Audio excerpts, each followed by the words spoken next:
Bonsoir, bonsoir à toutes et tous. C'est l'heure de BFM Story. C'était il y a un instant avec Olivier Truchot. Nous continuons bien sûr de dérouler l'actualité liée au Covid dans une France à l'arrêt, qui est dans sa 4e semaine de confinement. Et on attend d'ici quelques minutes le point du directeur général de la santé, le professeur Salomon, sachant que ce confinement va durer. C'est ce que a dit Édouard Philippe tout à l'heure à l'Assemblée nationale. On a l'État et les régions qui se livrent à une âpre bataille pour les masques. Les maires qui ont décidé d'équiper leurs administrés.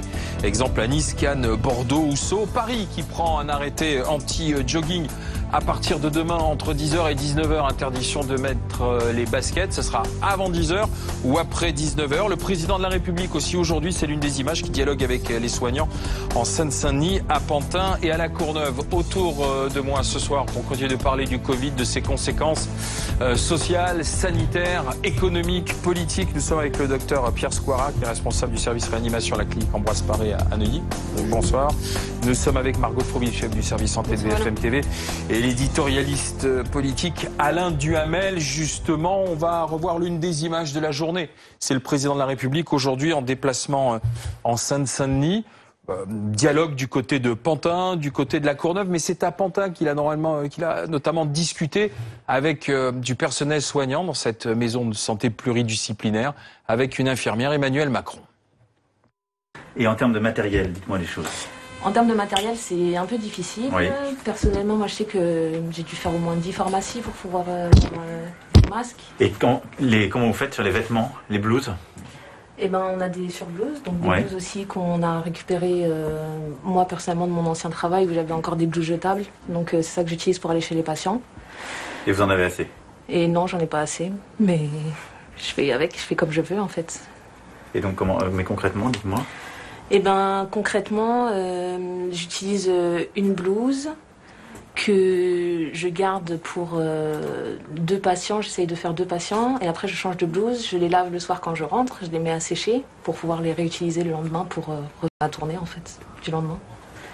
Un chef de l'État qui est confronté à la réalité du quotidien d'une soignante, du manque de matériel, Alain Duhamel. Ça c'est très bien, je veux dire qu'il y soit confronté, et c'est très bien que dans cette crise, qui est quand même une crise totalement hors norme, complètement différente, il ait un double rôle, c'est-à-dire d'une part un rôle de décision, mais aussi un rôle d'incarnation et donc de dialogue avec les gens. Qu'il voit des soignants, qu'il discute avec des responsables de centres médico-sociaux, qu'il aille dans un EHPAD, qu'il aille dans des services, etc. D'abord, ça lui permet de mieux prendre la mesure humaine des choses. C'est très important. Quand on est président, on a toujours un risque d'isolement. Donc avoir l'occasion, même la nécessité de prendre la mesure humaine, ça ne peut être que bien. Ensuite, il entend un certain nombre de vérités. À mon avis, il ne les découvre pas, ces vérités. Enfin, quand c'est dit par des soignants, c'est autre chose que quand c'est une statistique en bas d'une page. Donc là aussi, c'est utile. Et puis je pense que là, c'est pas du tout une question partisane politique, mais à chaque fois qu'il y a une grande crise, quelle que soit sa nature, cette fois-ci, elle est même médicale, mais il y a eu des grandes crises, des guerres, etc., ou des grandes crises économiques. Il y a un besoin que le chef de l'État, quel qu'il soit, soit à la fois proche des gens et prennent des décisions. Ce n'est pas commode. Oui, mais sauf que c'est ce que l'on entend des infirmières et des soignants l'ont dit pendant 1 an à propos de la crise de l'hôpital, du manque ils l'ont pas dit pendant 1 an, ils l'ont dit pendant 30 ans. Du manque de moyens. Oui, non, mais là, si vous voulez, là c'était aigu sur cette dernière année, on va dire ça comme ça, Alain Duhamel. Ça, on peut le dire. Voilà. Et visiblement, entre les demandes qui s'étaient exprimées, d'une part, et d'autre part, les réponses qui avaient été données, s'il y avait eu un petit plan quand même, il y avait eu le rachat d'une partie de la dette, du tiers de la dette des hôpitaux quand même. C'est pas ça qui donne des blouses au quotidien. Ça ne donne rien du tout, mais si ça ne se faisait pas, la situation aurait empiré. Bon, mais c'est évident que de toute façon, quand on voit par exemple le nombre de lits de réanimation qu'il y avait en France, insuffisant. Bon, il y avait assez peu de chances qu'en 6 mois, brusquement, ils découvrent tout, qu'ils comprennent l'importance du problème. C'est pas un spécialiste de la réanimation. Et malheureusement, les améliorations sont terriblement lentes. C'est d'ailleurs ce qu'on voit aujourd'hui dans le manque de matériel, c'est lent. Surtout... Et c'est d'autant plus lent que ça ne se passe pas en France, mais dans toute l'Europe et dans le monde. Oui, donc que tout ce qui nous manque à nos voisins. Voilà. Et ben oui, c'est ce qu'a dit le président. On n'imaginait pas que tous les pays soient touchés en même temps. manière même s'il l'avait pas dit, ça aurait été vrai quand même. Ouais, bien sûr. Je veux dire, ça, il a ça sur la tête, comme d'ailleurs tous les chefs de service, tous les responsables ont sur la tête de devoir brusquement s'occuper de problèmes d'organisation, essayer de faire des efforts surhumains pour trouver ce qui leur manque, etc. Ce qui n'était pas forcément dans leur vocation d'origine. Ils étaient d'abord des soignants. Bon, mais c'est très difficile, c'est très lent et c'est souvent très contradictoire. Et ça nous amène justement à la lecture des chiffres que l'on a au quotidien, ceux du professeur Salomon dans un instant. Mais Margot de Frouville, vous avez les chiffres d'Île-de-France qui viennent de tomber avec des services de réanimation toujours sur le fil, puisqu'il y a plus de 2600 personnes en réanimation ce soir dans la région Île-de-France. Ça augmente de 2% par jour depuis plusieurs jours, donc on voit que la croissance a bien ralenti, mais ça représente toujours un nouveau inédit de patients en réanimation, puisque plus de 2605 patients très exactement en réanimation, alors que d'habitude les capacités sont de 1200 lits. Donc voilà, donc c'est une situation qui est très précaire, très fragile et qui ne tient que par les transferts de patients. 230 patients transférés en dehors de la région la semaine dernière, et également au renfort de personnel venus d'autres régions, 300 soignants venus en tout épauler les soignants franciliens et aider à ouvrir 200 lits supplémentaires pour garder une petite marge de manœuvre, mais qui est toujours très ténue. Et justement, parlons-en de la réanimation, d'où vous en êtes. Docteur Squara, responsable du service réanimation à la clinique Ambroise Paré de Neuilly. Vous êtes au pic, là, vous êtes au maximum. Comment ça se passe dans votre service, alors? Oui, tous nos lits sont pleins. On a triplé le nombre de lits de réanimation et ils sont tous pleins. Mais c'est vrai que on a moins d'appels des SAMU, on sent qu'ils sont moins pressants, on sent qu'il y a une moindre panique parmi nos tutelles, parce que les services dans une région comme Paris sont jamais pleins à 100%. Il y a toujours 10 lits quelque part qui traînent. Et on sait aussi qu'à Rouen, il y a quelques lits de vide. Donc, ça y est, on sait que la catastrophe a été évitée. Ah, attendez, vous parlez déjà au passé. La catastrophe a été évitée. Oui, quand je dis ça, je veux pas envoyer du tout un message de fin de partie. C'est simplement que, vous vous souvenez du dessin d'Olivier Véran, il fallait écrêter le pic pour rester en dessous des capacités maximum de notre nation à prendre en charge des malades en réanimation. Cette partie-là, je pense qu'ils l'ont réussi. C'est-à-dire qu'on va arriver rasibus à mettre tous les malades qu'on avait besoin en réanimation. Non, mais ça veut dire que vous n'attendez plus de déferlement à travers des indications que vous avez aujourd'hui. Si les gens restent confinés, et si on continue l'évolution des courbes telles qu'elles sont aujourd'hui, on va vers une diminution progressive du nombre de malades en réanimation. Mais si toute chose reste égale. Ouais. Et la stratégie du confinement étant la meilleure pour le moment. Voilà. Alors, je ne suis pas compétent pour dire comment il faut se déconfiner, mais ce qui est certain, c'est que c'est le confinement qui a amené à limiter à l'acceptable. Et justement, puisque vous dites la stratégie du confinement pour le moment est la meilleure, celle qui nous a amené à l'acceptable, et vous dites c'est la seule, effectivement, que l'on ait, Margot de Frouville, d'où le tour de vis que l'on voit aujourd'hui, notamment à Paris. Et nous sommes avec le premier adjoint, monsieur Emmanuel Grégoire, qui est en direct avec nous. Et quand je dis le tour de vis, c'est-à-dire que madame la maire de Paris, Anne Hidalgo, monsieur le préfet Didier Lallement, ont dit aux joggeurs occasionnels ou ceux qui s'autorisaient des sorties, à partir de demain, 10h, 19h, les baskets, elles restent au placard et vous aussi dans votre salon, c'est ça ? Oui, tout à fait. Alors, c'est pas toute la journée, puisque de 19h à 10h, on peut continuer à pratiquer des activités sportives individuelles qui recouvrent le jogging principalement, mais d'autres activités sportives également.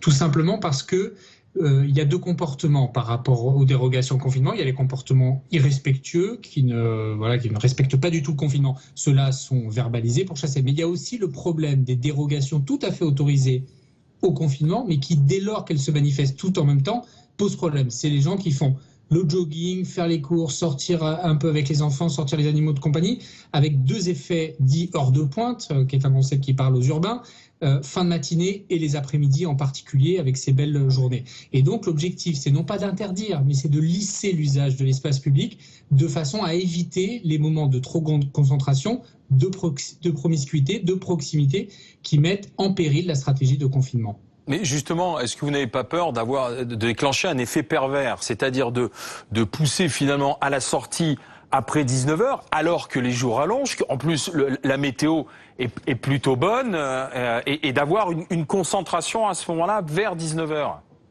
D'abord, si on observe des effets pervers, et c'est toujours possible, il faut être prudent, on prendra des mesures pour les éviter, mais d'ores et déjà, nous avons des effets qu'il faut corriger. Tout le monde a observé qu'il y a eu des moments de la journée où il y a trop de gens en même temps en extérieur. Et le principe même de la stratégie de confinement, à laquelle nous adhérons totalement, parce que c'est la seule solution qui marche, on sait qu'elle n'est efficace que si elle ne souffre pas d'exceptions qui la mettent en péril globalement. Et donc, nous voulons régler les problèmes qui sont déjà connus avant d'essayer de régler ceux qui ne sont pas encore apparus. Donc, lisser notamment l'usage des joggings. Les joggeurs ne posent aucun problème en eux-mêmes, on en a bien conscience. Simplement, quand vous mettez en même temps des gens qui font des courses, des gens qui font du jogging, des gens qui sortent les enfants, c'est tout ça en même temps qui pose problème. Donc, on étire. Et donc, on va observer les comportements, mais on ne va pas demander aux gens d'aller faire les courses la nuit, on ne va pas demander aux familles de sortir les enfants la nuit. Donc, on essaye de décaler à d'autres moments de la journée ce qui peut l'être. Et en l'occurrence, les activités sportives individuelles sont la chose la plus évidente. On sait que ça fait peser des contraintes, mais plutôt que de dériver vers des pratiques d'interdiction plus générales, nous souhaitons ajuster en temps réel les dérogations au confinement pour ne pas l'impuissanter. Ça ressemble beaucoup plus à un avertissement qu'à une mesure autoritaire. Non, mais d'abord, on essaie de ne pas utiliser l'argument de l'autorité, mais l'argument de la pédagogie. On veut dire aux joggeurs et aux autres que lorsqu'on prend ce type de mesures, c'est pas pour les embêter, c'est pour leur éviter de tomber malade, de faire courir un risque mortel à eux-mêmes, à leurs proches et aux autres. Et donc, c'est une mesure d'ajustement des dérogations au confinement pour essayer de les rendre acceptables et soutenables. Parce qu'on sait très bien que dans l'efficacité de la stratégie de confinement, la question de l'acceptabilité, la question de la soutenabilité est un élément essentiel. Donc on ne veut pas interdire, on veut ajuster pour faire en sorte de pouvoir régler le plus vite possible la situation et sortir durablement ensuite du confinement.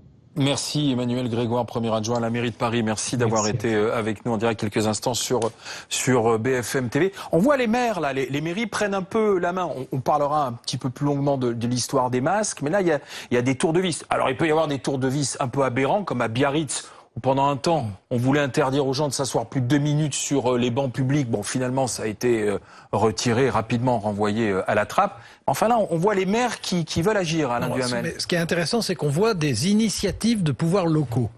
En France, la tradition, c'est que c'est l'État qui décide. Bon, et qui décide pas forcément très bien. Parce que les situations ne sont pas les mêmes d'une région à l'autre, et a fortiori d'une municipalité à l'autre. Mais traditionnellement, c'est l'État qui décide. Là, on voit qu'il y a des régions qui prennent des initiatives, par exemple pour essayer d'acheter des masques. On voit des municipalités, des maires qui décident des mesures de confinement, voire carrément interdiction de sortir à partir de telle heure, etc. Ça n'est pas la tradition française. Mais je pense que c'est plutôt une réaction qui est saine et qui correspond justement au fait qu'on est dans une phase différente et que dans une phase différente, il ne faut pas agir de façon toujours académique. Et là, on voit une espèce de vitalité ou d'initiative locale. Et ben, je pense que c'est plutôt une bonne chose. C'est pas dénué d'intérêt politique aussi, puisqu'il faudra reparler des municipales à un moment. Là, la réponse est très simple. Il y a 2 catégories de maires prenant des initiatives de ce genre. Il y a ceux qui ont été réélus au premier tour. Là, on peut se dire que c'est uniquement parce qu'ils pensent à leurs administrés. L'intérêt général, on va dire ça. Et il y a ceux qui ont besoin d'être réélus. Là, on pense qu'ils s'intéressent certainement beaucoup à la santé de leurs administrés, mais qu'accessoirement, ils ne sont pas totalement indifférents de leur santé politique personnelle. Docteur Squara. Parmi les responsabilités des maires, il y a souvent celui de président du conseil d'administration de l'hôpital local. Et ils doivent être soumis à des pressions de la part des soignants, parce que s'il y a quelque chose dont les soignants ont besoin, c'est de voir les gens confinés. Ils ont besoin de voir que le robinet est en train de se fermer, parce que sinon c'est décourageant. Et justement, vous nous disiez tout à l'heure, avec la plus grande prudence, on a moins d'appels pour envoyer des gens en service de réanimation. Vous avez le sentiment, vous nous disiez que la catastrophe était évitée en restant très prudent. Bon, je veux savoir, dans votre service de réanimation, quels sont les profils des derniers jours? Est-ce qu'on a toujours des gens qui sont en polypathologie, comorbidité, comme on dit, avec des problèmes respiratoires déjà? Ou est-ce que vous avez vu l'âge baisser, c'est-à-dire des profils plus jeunes? Qui est en âge chez vous? J'ai pas vu de changement de profil. J'ai vu un changement de profil de source, c'est-à-dire que le SAMU nous envoie moins de malades. Maintenant, c'est les hôpitaux locaux qui nous envoient directement des urgences, ce qui prouve bien que la pression sur l'ensemble du système baisse un peu, puisque avant je recevais des patients de l'autre bout de l'Île-de-France, parce que il fallait faire face au plus pressé. Maintenant, on a un recrutement qui est régional, loco-régional, pardon, mais je vois pas de modification de la typologie des patients. Est-ce que le Covid a changé votre manière de gérer le service de réanimation? Est-ce que du coup, ça pointe des manques matériels, des manquements même humains ou pas? Je veux dire, il n'y a plus aucune comparaison possible. Vous imaginez une réanimation dans une clinique NEI qui fait de la chirurgie cardiaque depuis 40 ans, ça a baigné dans l'huile. Et tout d'un coup, on multiplie le nombre de réanimations par 3, le nombre de malades de réanimation par 3. Les anesthésistes n'ayant plus rien à faire viennent réanimer les patients avec nous. On multiplie le nombre de matériel nécessaire par 3 ou 4.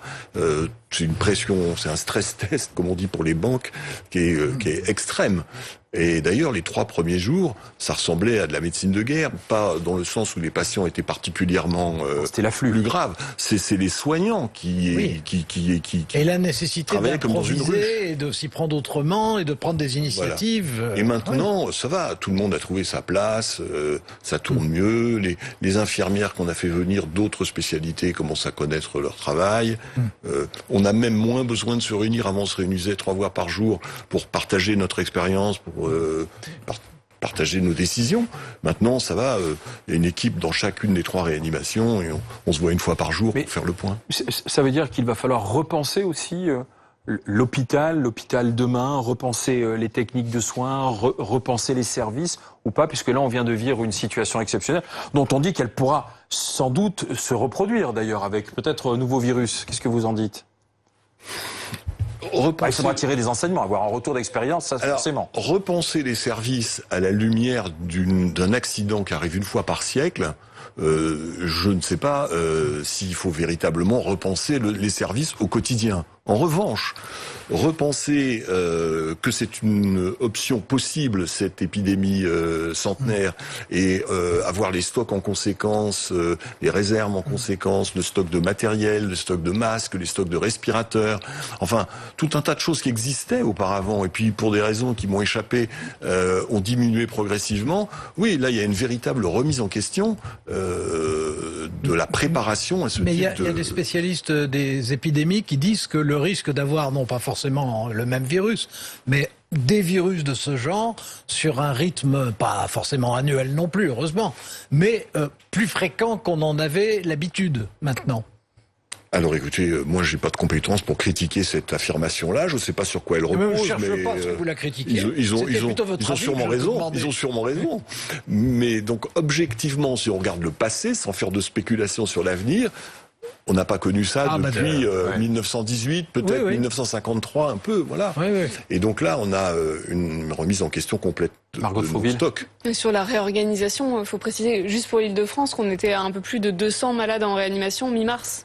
On est à 2605 ce soir, donc vous imaginez tout ce que ça a entraîné en termes de déprogrammation d'opérations non urgentes, d'ouverture de lits, notamment dans les cliniques privées, parfois dans des salles de réveil, tout le personnel. Et puis la réorganisation aussi au niveau de la régulation, avec tous ces transferts. On est à plus de 600 patients transférés aujourd'hui en France. La collaboration publique-privée, elle a été au cœur d'un dialogue que le président de la République a eu tout à l'heure, d'ailleurs, lors de son déplacement cet après-midi, à la fois à Pantin, à La Courneuve, dialogue avec des personnels de santé, et il a été question des moyens, bien sûr des masques, et de ce dont avait besoin le public, que l'État ne fournissait pas, et dans ces cas-là, vers qui se tourne-t-on ? Vers le voisin qui, lui, est privé. On fonctionne sur les dotations des entreprises. Pour le personnel Pour le personnel de santé, les personnels à domicile, toute la ville fonctionne sur des dotations de masques qu'on est allé chercher via des entreprises privées, parce qu'on a des relations, qu'ils avaient des stocks, qu'ils avaient fait des commandes qu'ils avaient réussi à approvisionner, ce qui fait qu'on a pu récupérer d'ores et déjà 15 000 masques, je vais en avoir encore 10 000 qui vont être livrés demain via le privé. Voilà, c'est-à-dire que c'est vraiment un peu la débrouille. Elle a débrouillé avec le privé. Mais ils ont tout à fait raison, mais en même temps, ça n'est pas tellement une surprise dans la mesure où ce qui s'est passé, c'est que à partir au départ de stocks très importants que possédait l'État, c'est l'État qui a décidé à cette époque-là, mais ça c'est maintenant plus de 10 ans, mais qui a décidé à cette époque-là de redistribuer, de dispatcher les stocks entre les entreprises. Et les stocks d'État sont devenus les très grands stocks d'État sont devenus des petits stocks d'entreprises. Donc ils ont bien raison de s'adresser aux entreprises, mais en même temps il ne faut pas s'étonner que ce soit dans les entreprises. C'était 1 milliard à l'époque, puisque si on remonte à Madame Bachelot, le nombre de masques chirurgicaux, il faut bien se rappeler, face à l'épidémie de SRAS, c'était 1 milliard. On va écouter le point du professeur Salomon, voilà, comme tous les soirs.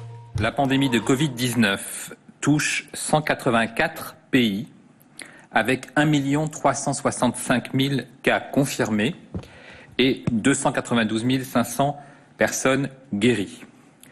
Les États-Unis d'Amérique sont le pays le plus touché au monde, avec 370 000 cas. L'Europe reste l'épicentre de la pandémie, avec 678 000 cas et 53 000 morts. L'Espagne a plus de 140 000 cas, l'Italie 133 000, et l'Allemagne 104 500.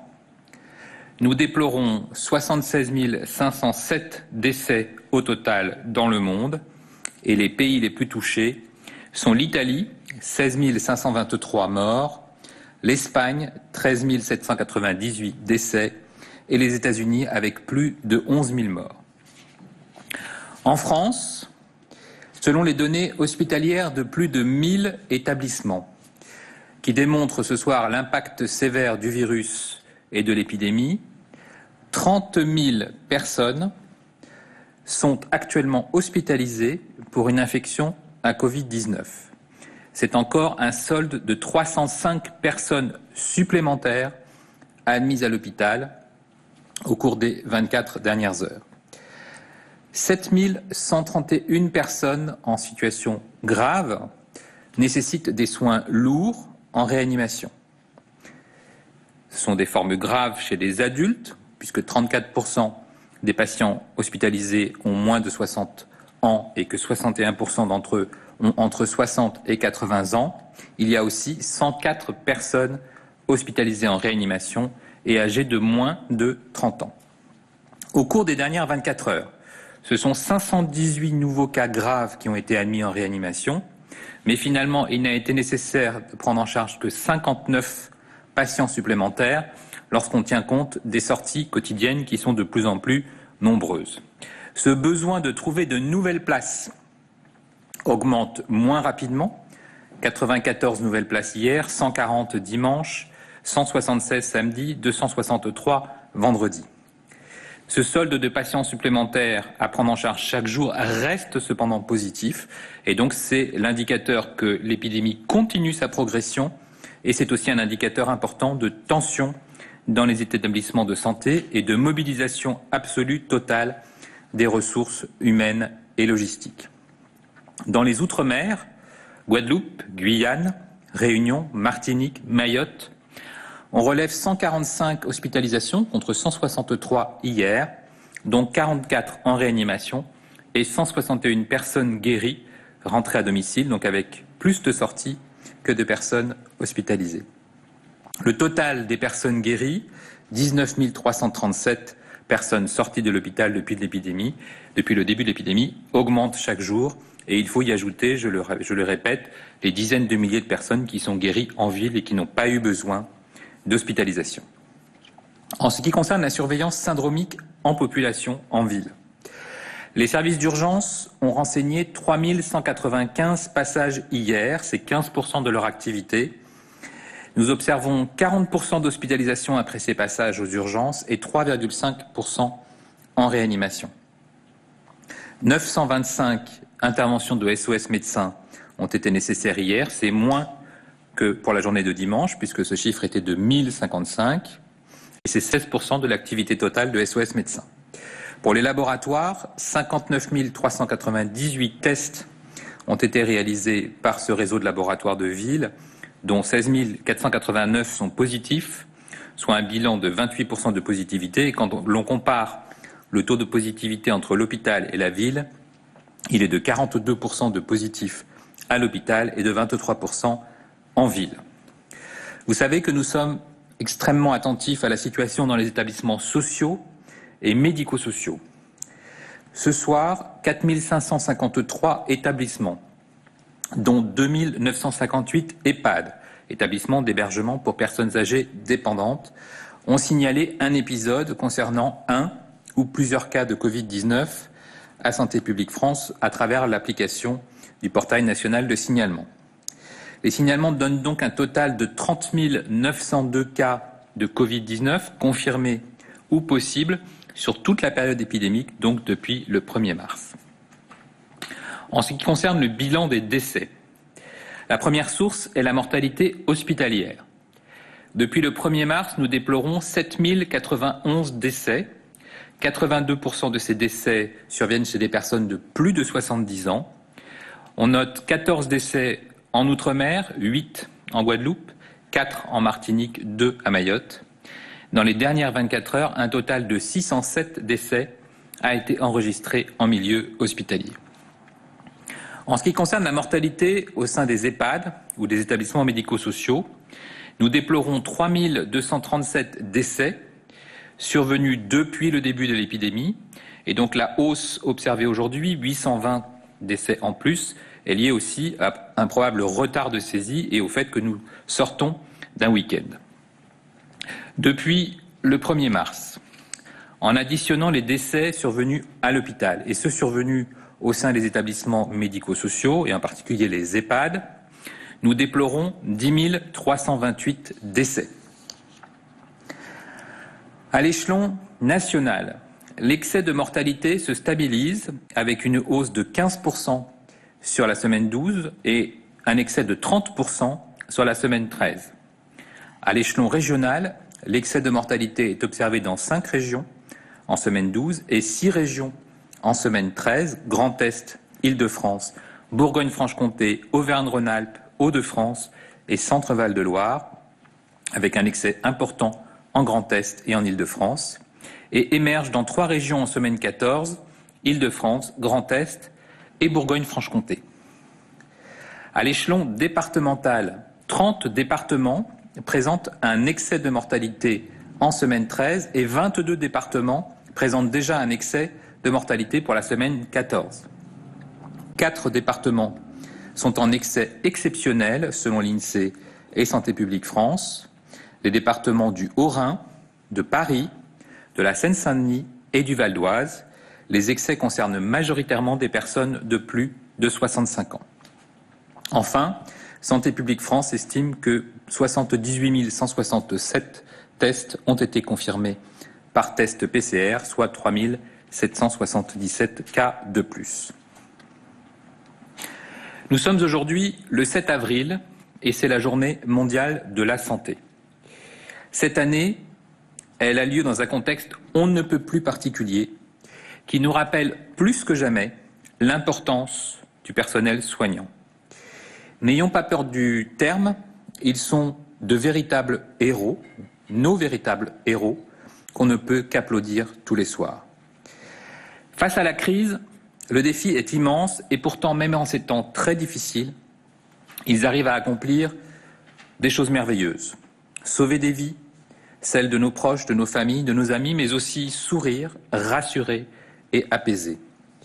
Durant cette pandémie, nous savons leur manifester notre gratitude tous les soirs. De jour comme de nuit, leur mobilisation est totale. Notre gratitude l'est tout autant.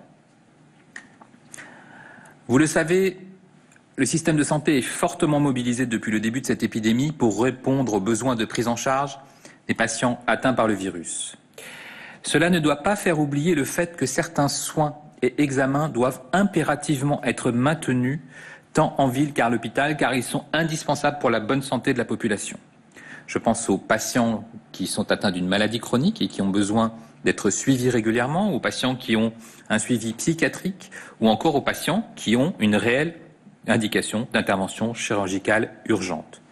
Je veux ce soir les rassurer et leur dire que les structures de soins se sont organisés de façon à proposer des circuits de prise en charge dédiés où toutes les précautions sont prises pour que l'accueil des patients non porteurs se fasse dans les meilleures conditions afin que le risque de contamination soit totalement évité.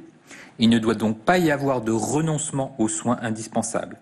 Il est important que les médecins qui suivent des patients chroniques et détectent des risques de décompensation parmi ces patients les plus fragiles puissent entrer en contact avec leurs patients par téléconsultation, par vidéo, par téléphone.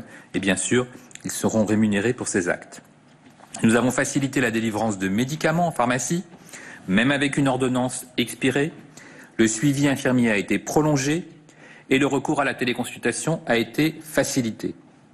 Il est indispensable de poursuivre tous les actes préventifs, comme le suivi des nourrissons avec la vaccination obligatoire, indispensable contre des maladies infectieuses à haut risque, mais également le suivi des femmes enceintes. Il faut respecter au mieux le calendrier des examens médicaux obligatoires. Les médecins, les sages-femmes, mais aussi les infirmières puéricultrices, les PMI, tous ont un rôle important à jouer. Depuis le confinement, certains pourraient éviter ou craindre d'appeler le 15, qui est le numéro des urgences médicales. La prise en charge des détresses vitales est la priorité des SAMU et le centre 15 répond.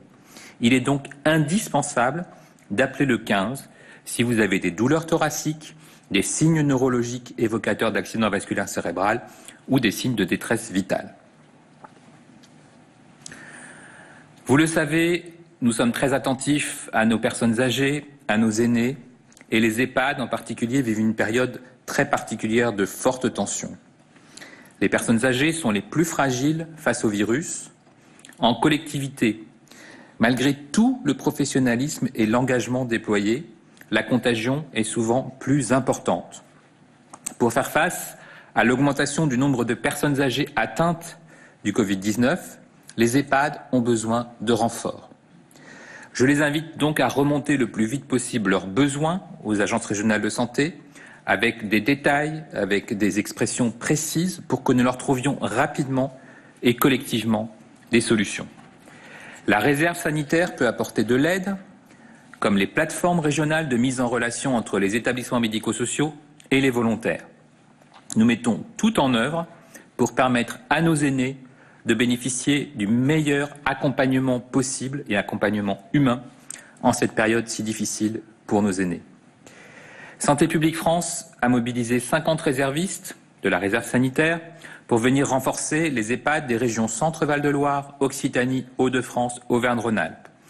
Une mobilisation de grande ampleur de réservistes au profit des EHPAD d'Île-de-France est en cours de déploiement et sera effective à compter de demain. 50 EHPAD sur les 8 départements franciliens vont bénéficier de ces renforts. J'appelle tous les professionnels de santé, libéraux ou salariés, et ceux de l'accompagnement à domicile qui font un travail formidable au quotidien et dont l'activité pourrait être réduite du fait de l'épidémie et du confinement, à se porter volontaires. D'avance, un immense merci à toutes et tous. Une question pour pharmaceutique. Concernant le déconfinement progressif, va-t-on vers un déconfinement par région, classe d'âge, facteur de risque ou en combinant les trois? Alors, je vous l'ai dit ce soir, nous ne sommes pas encore au pic puisqu'il y a tous les soirs un peu plus de malades en milieu hospitalier et tous les soirs un peu plus de malades à prendre en charge en réanimation. Nous avons atteint un niveau jamais atteint en France. Donc, nous ne sommes encore qu'à la phase ascendante de l'épidémie, même si elle ralentit un peu. Et donc, aborder aujourd'hui le déconfinement n'a aucun sens. Le Premier ministre l'a dit. Nous devons être absolument mobilisés sur le confinement, les gestes barrières, la distanciation sociale. Et le temps du confinement n'est pas venu. Donc, c'est vraiment important que tout le monde l'ait compris. Nous avons absolument besoin d'un respect strict du confinement. On voit qu'on est aujourd'hui à une mobilisation totale, maximale de nos capacités de réanimation. Un relâchement serait extrêmement dangereux pour les patients, pour les soignants. Et c'est parce que nous avons besoin de préserver notre système de santé que les Français doivent être très attentifs au respect du confinement. Le temps viendra de discuter du déconfinement, mais aujourd'hui, nous devons tout faire pour passer ce pic. Une question pour France Info. Dans le registre des formes graves des Covid-19 en cours d'élaboration, il semblerait qu'en réanimation, plus de 80% des admis sont en surpoids ou obèses. Est-ce que vous confirmez ? Alors, ce sont des données qui remontent de plusieurs sources scientifiques. Ce sont des données d'observation aussi. Il y a effectivement très souvent un facteur de risque retrouvé dans les infections virales graves. Ça a été démontré dans la grippe en particulier. Un lien entre le surpoids et la survenue de formes sévères. Donc effectivement, attention, nous sommes très attentifs à ce que les personnes, en particulier en surpoids important, signalent rapidement une détérioration de leur état clinique et en particulier l'apparition de difficultés respiratoires. On le sait, l'obésité d'une part, mais même le surpoids peut devenir un facteur de risque d'infection sévère. Une question pour France Inter. Pouvez-vous nous donner le nombre exact d'EHPAD touchés avec au moins un cas Covid-19 confirmé, donc testé ? Alors, je vous ai donné le nombre exact d'établissements qui signalent. Je vous ai dit que ce soir, 4553 établissements avaient signalé au moins un cas de Covid. Parmi ces établissements qui sont des établissements sociaux et médico-sociaux, il y a 2958 EHPAD. Et je voudrais aussi expliquer aux Français que les EHPAD qui ne déclarent pas ne sont pas des EHPAD qui ont des cas mais qui ont oublié de déclarer. Toutes les EHPAD signalent et donc il ne faut pas multiplier le nombre de cas par le nombre d'EHPAD. Ça n'aurait pas de sens puisqu'aujourd'hui on a mobilisé très largement toutes les EHPAD pour leur dire de bien signaler sur toute la période de l'épidémie tout cas d'infection et évidemment tout décès. Donc on n'est pas dans une phase où on a oublié la moitié ou les 2/3 des EHPAD. Il y a fort heureusement, et c'est important que les Français le sachent, encore une majorité d'EHPAD qui n'ont pas de cas, qui n'ont pas eu à souffrir du coronavirus. Et c'est ces EHPAD en particulier que l'on souhaite préserver, que l'on souhaite protéger au mieux, où le confinement doit être strict, en particulier le confinement en chambre, où le personnel doit être attentif. Et vous le savez, le ministre des Solidarités et de la Santé s'est engagé à prioriser, à donner toute priorité aux EHPAD. Et donc nous avons là encore des instructions très claires pour que les EHPAD puissent signaler sur leur territoire toute suspicion de cas et bénéficier de tests très rapidement. Une question pour CNN. Monsieur Véran a expliqué aujourd'hui que la doctrine d'État concernant l'usage des masques en population en général n'avait pas changé. Pourtant, de nombreux élus locaux s'équipent et demandent le port du masque obligatoire. La présidente de la région Bourgogne-Franche-Comté a affirmé mardi que 2 millions de masques qu'elle avait commandés pour sa région avaient été réquisitionnés par l'État à même le tarmac. Y a-t-il deux politiques en conflit, celle de l'État et celle des régions ? Pas du tout. La doctrine est extrêmement claire. Les masques soignants sont réservés aux soignants et l'État a toujours été clair sur ce point, en particulier pour les masques FFP2 qui sont réservés aux actes invasifs et pour tous les soignants, le masque chirurgical. Ensuite, il y a effectivement aujourd'hui de plus en plus, grâce à la production française, de masques non soignants. Les Français n'ont jamais porté de masque dans l'histoire récente.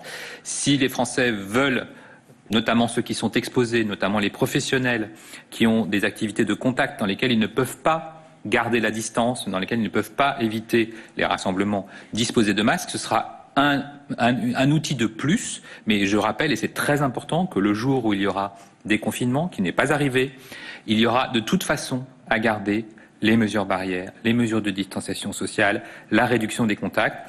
Et il ne faut surtout pas imaginer que le masque est l'arme unique. D'ailleurs, vous savez que les débats scientifiques se poursuivent. Ce n'est pas un débat de la DGS ou du ministère de la Santé, c'est un débat aux États-Unis, c'est un débat en Europe et c'est un débat au sein de l'Organisation mondiale de la santé. Le directeur général de l'OMS, de l'Organisation mondiale de la santé, a même redit son inquiétude sur le fait que pour certains, l'accès au masque pouvait signifier l'abandon de toutes les autres mesures barrières et ce serait une erreur.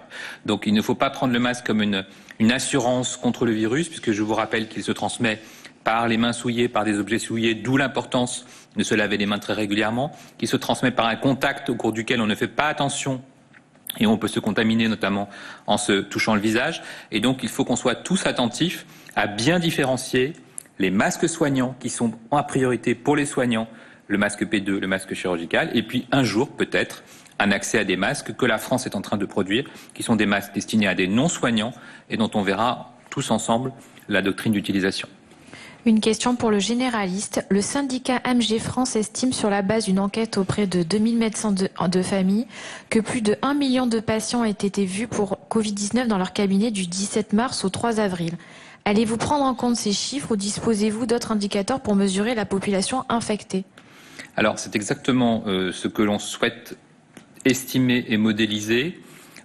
Comme vous le savez, il y a une forte mobilisation de la médecine de ville, du premier recours pour prendre en charge des infections Covid. Et nous allons utiliser la proportion de personnes hospitalisées, la proportion de létalité, c'est-à-dire finalement la part de personnes qui décèdent, l'activité de ville qui est d'ailleurs estimée par Santé publique France, qui publie régulièrement un point épidémiologique hebdomadaire, pour avoir une idée par ces données épidémiologiques d'une part, mais aussi par des premiers résultats d'études de sérologie dans certaines banques de sang, avec des donneurs de sang ou avec des professionnels de santé volontaires. Toutes ces études sont en cours pour estimer quelle est la part de la population qui a rencontré le virus et qui est donc immunisée. Une question pour l'usine Nouvelle. Comment évolue la situation pour les produits anesthésiants et quelles actions concrètes ont été engagées face au risque de pénurie ? Mobilisation totale, puisque comme vous l'imaginez bien, et je l'ai déjà dit à plusieurs reprises, tout l'environnement du malade le plus grave doit être sécurisé. C'est le cas évidemment en premier des renforts humains, de la présence de médecins spécialistes en réanimation, en médecine intensive, réanimation, anesthésie, d'internes, d'externes, d'infirmiers spécialisés, d'aides-soignants et de tout le plateau technique. Donc tout ça est évidemment sécurisé. Nous avons sécurisé les respirateurs, nous avons donné accès aux consommables et puis il y a aussi les médicaments indispensables pour l'anesthésie et pour la réanimation, pour lesquels les demandes ont fortement augmenté partout dans le monde. Et vous savez que le marché du médicament est mondial, que les matières premières viennent de très nombreux pays. Et donc nous avons une démarche européenne, nous avons une démarche française d'aller chercher les médicaments là où ils sont et donc de faire des commandes urgentes et importantes pour ces produits indispensables. Ça, c'est l'amont. Et puis en aval, de s'assurer qu'il y a une collaboration parfaite, une solidarité parfaite entre établissements pour le prêt de ces flacons, puisque des établissements de chirurgie, par exemple, qui ont ce type de flacons pour leur bloc opératoire, peuvent les prêter, peuvent les donner aux établissements qui font de la réanimation actuellement, puisqu'aujourd'hui, vous savez, nous avons déprogrammé toute l'activité de chirurgie non urgente. Une question pour CNews. Est-ce qu'on peut considérer certains problèmes dermatologiques, comme l'urticaire par exemple, comme de nouveaux signes du Covid-19 ? Pas à ma connaissance, mais comme vous le savez, nous apprenons chaque jour sur ce virus et certains décrivent des formes qui n'étaient pas connues, mais sur cet aspect dermatologique, je n'ai pas vu de publication. Une question pour RTL. Certaines villes restreignent les horaires des joggings. Cela ne risque-t-il pas de concentrer les coureurs tôt le matin ou tard le soir ? Alors l'objectif, je vous rappelle, du confinement, c'est de réduire les contacts. Donc tout doit être fait dans votre activité quotidienne et c'est surtout ça le message à passer pour réduire les contacts. On voit bien que certaines personnes sont obligées de sortir pour faire leurs courses, sont obligées de sortir pour aller travailler, sont obligées de sortir pour rendre visite à une personne fragile ou vulnérable pour laquelle elles rendent des services. Mais en permanence, quelle que soit votre activité finalement, vous devez avoir l'obsession de réduire les contacts. Donc c'est pas tellement une question d'heure, c'est pas une question de jour ou de nuit, c'est d'être attentif lorsque l'on sort à avoir le moins de contacts possible et en particulier de respecter toujours cette distance minimale d'1 mètre. 2 questions pour la PM. Les mesures de confinement peuvent-elles être néfastes à long terme, risques cardiovasculaires, risques psychologiques et autres ? Est-il pertinent de concentrer les heures de jogging ? Alors, les mesures de confinement, on le sait, sont parfois mal tolérées et le Premier ministre et le Président de la République le disent régulièrement. Ils savent que c'est un sacrifice pour beaucoup, que c'est difficile à supporter, mais c'est indispensable si nous voulons passer tous ensemble cette période extrêmement difficile qui met en tension absolue nos systèmes de santé et nos établissements de santé en particulier, puisque comme vous le voyez, il y a ce soir plus de 7000 personnes en réanimation, alors que la capacité initiale de réanimation en France est de 5000 lits.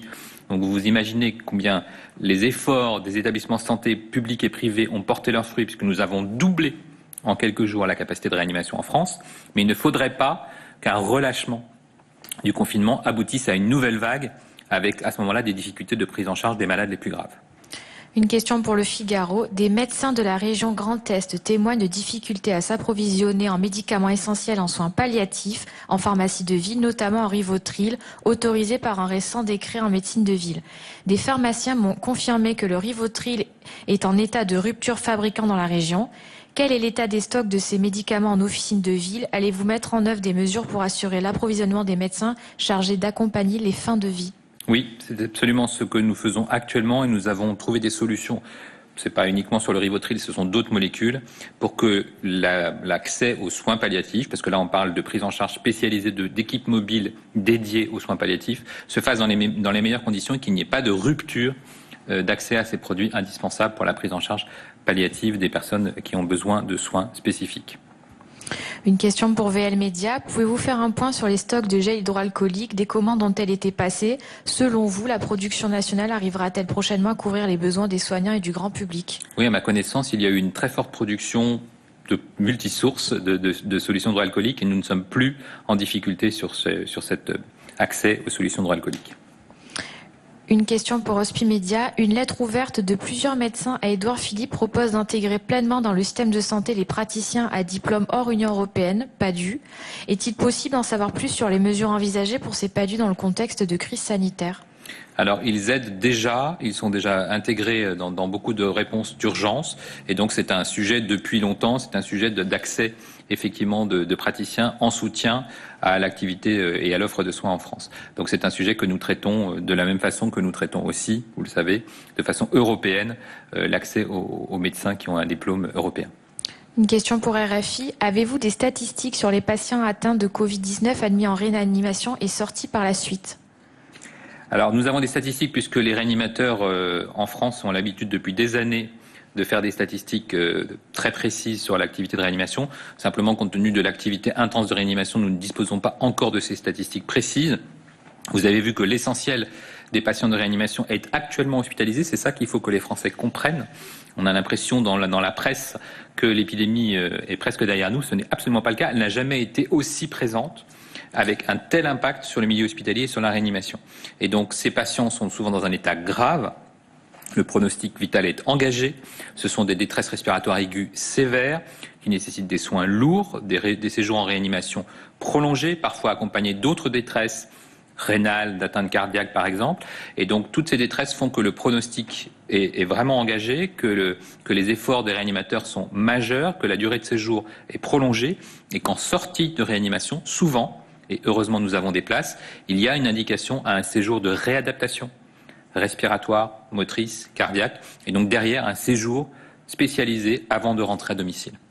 Une question pour Reuters. Peut-on cumuler le chiffre des cas confirmés en hôpital et celui des cas annoncés pour les établissements sociaux et médico-sociaux? Si ce n'est pas le cas, pourquoi ces deux totaux sont-ils donnés séparément comme l'a fait Olivier Véran hier? Alors je ne sais pas si vous parlez des cas ou si vous parlez des décès. Les cas annoncés. Alors, il y a objectivement aujourd'hui plusieurs sources. Il y a le nombre de personnes hospitalisées avec un cas confirmé de coronavirus. Il y a les sources de cas testés positifs en ville. Donc ça aussi, c'est à la fois l'hôpital plus la ville, c'est toutes les personnes qui ont eu des tests positifs. Et puis, il y a les remontées des EHPAD qui sont encore différentes puisque les EHPAD, on leur a demandé de signaler tous les cas confirmés ou possibles. Puisque quand on a par exemple 3 cas dans une même aile d'une EHPAD, s'il y a un 4e ou un 5e cas, on considère que c'est encore un cas de coronavirus et donc on inclut les cas possibles et les cas confirmés, ce qui donne une idée plus précise de l'épidémie dans les établissements médico-sociaux. Je vous remercie, c'est la dernière question. Merci à vous. Voilà pour le point quotidien du professeur Jérôme Salomon, le directeur général de la santé, Margot de Frouville, avec un chiffre symbolique, une barre symbolique. On savait qu'elle serait franchie, ça a été annoncé ce soir, c'est la barre des 10 000 morts, des 10 000 décès. Avec plus de 7 000 décès enregistrés à l'hôpital et un bilan toujours plus élevé dans les établissements médico-sociaux et notamment les EHPAD, avec 3 237 décès désormais. On rappelle qu'une application avait été mise en place, développée dès le 28 mars pour permettre de remonter ces données et donc parfois qu'il peut y avoir un décalage. Ce ne sont pas forcément les décès survenus dans les dernières 24 heures. L'autre indicateur à regarder avec précision, c'est bien sûr celui des cas graves en réanimation. Désormais, plus de 7 131 personnes dorment ce soir dans un lit de réanimation, alors qu'on rappelle c'est tout simplement inédit parce que les capacités initiales sont de 5 000 lits en France et on les a doublées, comme l'a dit le professeur Salomon, en quelques semaines, mais ce chiffre reste très important, 518 personnes de plus en 24 heures.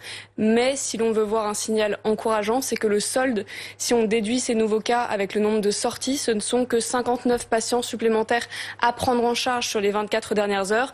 Et ce solde baisse de jour en jour puisqu'on était à 94 hier, 140 dimanche ou encore 176 samedi. Donc ça, c'est une nouvelle plutôt positive pour regarder l'évolution de l'épidémie. En gros, ça progresse toujours, mais moins vite. Est-ce que ça veut dire qu'on atteint ce fameux pic ou le haut de la vague dont on a parlé ces derniers jours alors? Je crois que les spécialistes sont formels, il ne faudra pas s'attendre à un pic, mais à un plateau, donc à une croissance qui va ralentir, puis se stabiliser pendant un certain temps. Et c'était d'ailleurs l'objectif de ces mesures de restriction, d'aplanir la courbe épidémique pour la rendre plus supportable, plus absorbable par notre système de santé, et notamment par les services de réanimation qui sont, pour les régions les plus touchées, toujours sous une pression maximale.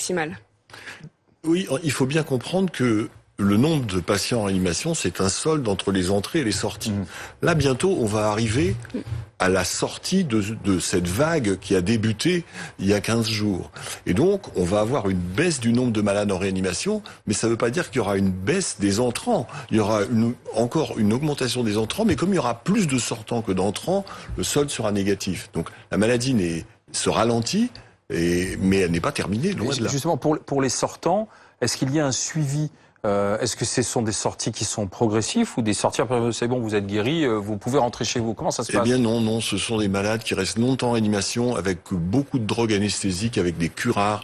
Ces médicaments, on sait, entraînent ce qu'on appelle des paralysies de réanimation, des tétraparésies de réanimation, et donc ils mettent beaucoup de temps à se remettre. Alors les plus jeunes, ceux qui sont en meilleure santé mettent 3-4 jours, il y en a qui mettent des semaines, et il est à craindre, parce que c'est une pathologie qu'on connaît déjà, que certains mettent des mois.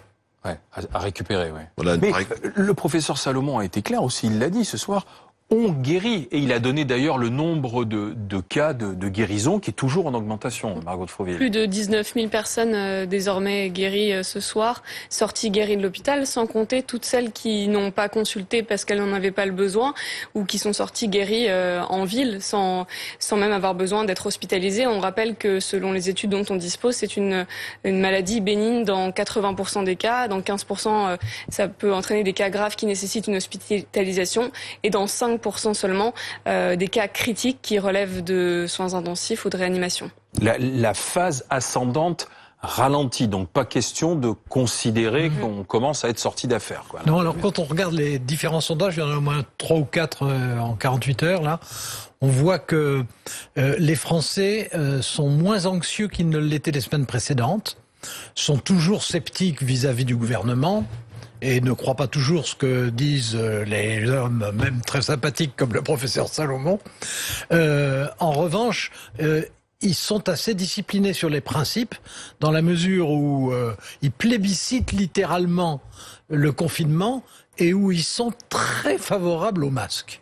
Alors, il peut y avoir aussi des effets, disons, qui sont la suite des controverses qu'on a entendues, bien entendu. Qui continuent. Et qui continuent, qui ne vont pas s'arrêter.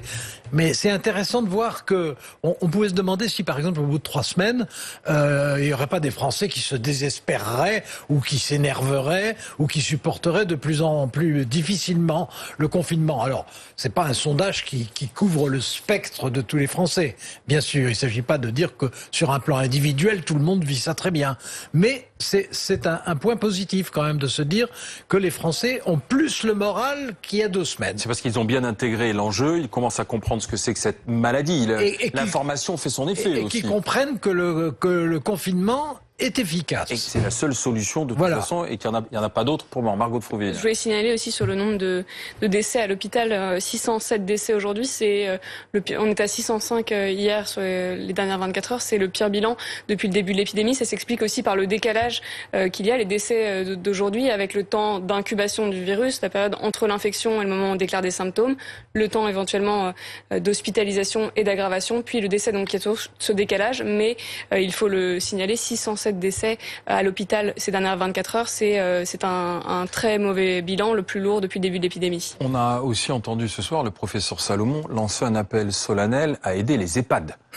Ces établissements pour personnes âgées et dépendantes, les EHPAD ont besoin de renforts. Il a d'ailleurs appelé l'ensemble des professionnels de santé qui pour l'instant sont peut-être en pause dans le cadre de leur activité libérale à venir donner un coup de main. Avec une mobilisation de la réserve sanitaire, notamment 50 personnels pour aider le centre Val-de-Loire, les Hauts-de-France, Auvergne-Rhône-Alpes, et puis également les EHPAD franciliens qui sont particulièrement touchés. On le rappelle qu'hier, le ministre de la Santé avait annoncé un changement de stratégie dans les établissements médico-sociaux avec une campagne de dépistage massif pour les personnes âgées, les personnes handicapées ou fragiles et tout le personnel qui accompagne ces personnes pour mettre fin au décès massif, puisqu'on rappelle que jusqu'à présent, la doctrine était de tester que les 2 premiers résidents avec symptômes et de considérer que les autres qui présentaient les mêmes symptômes étaient infectés, mais sans avoir la certitude qu'ils l'étaient. La doctrine ou le nombre de masques disponibles. Oui, c'est ça aussi. Oui. Il fallait s'adapter en fonction de ce qui était, ce qu'on avait sous la main, bien sûr. Docteur. Tout à l'heure, Alain Duhamel a dit que les Français ne croyaient pas le gouvernement. Je pense qu'il faut qu'on témoigne, les médecins, que là, on a un effort de transparence qu'on n'a jamais vu. Dire la litanie des chiffres que donne tous les soirs Jérôme Salomon, c'est la vérité. C'est la vérité que nous, on voit sur le terrain. Je veux dire, il n'y a pas l'ombre d'un doute sur la vérité des chiffres qui sont donnés. Il faut au moins qu'on sache ça. Oui, vous avez tout à fait raison. Surtout si on compare cette crise sanitaire-là à d'autres très grandes crises qu'on a connues, par exemple des crises militaires. Dans les crises militaires, les gouvernements mentent effrontément, du début à la fin. Là, cette fois-ci, c'est vrai qu'on nous donne en tout cas des informations qui sont effectivement sans précédent. Alors ça ne veut pas dire que le gouvernement n'a pas commis d'erreur. En même temps, les Français sont critiques vis-à-vis du gouvernement.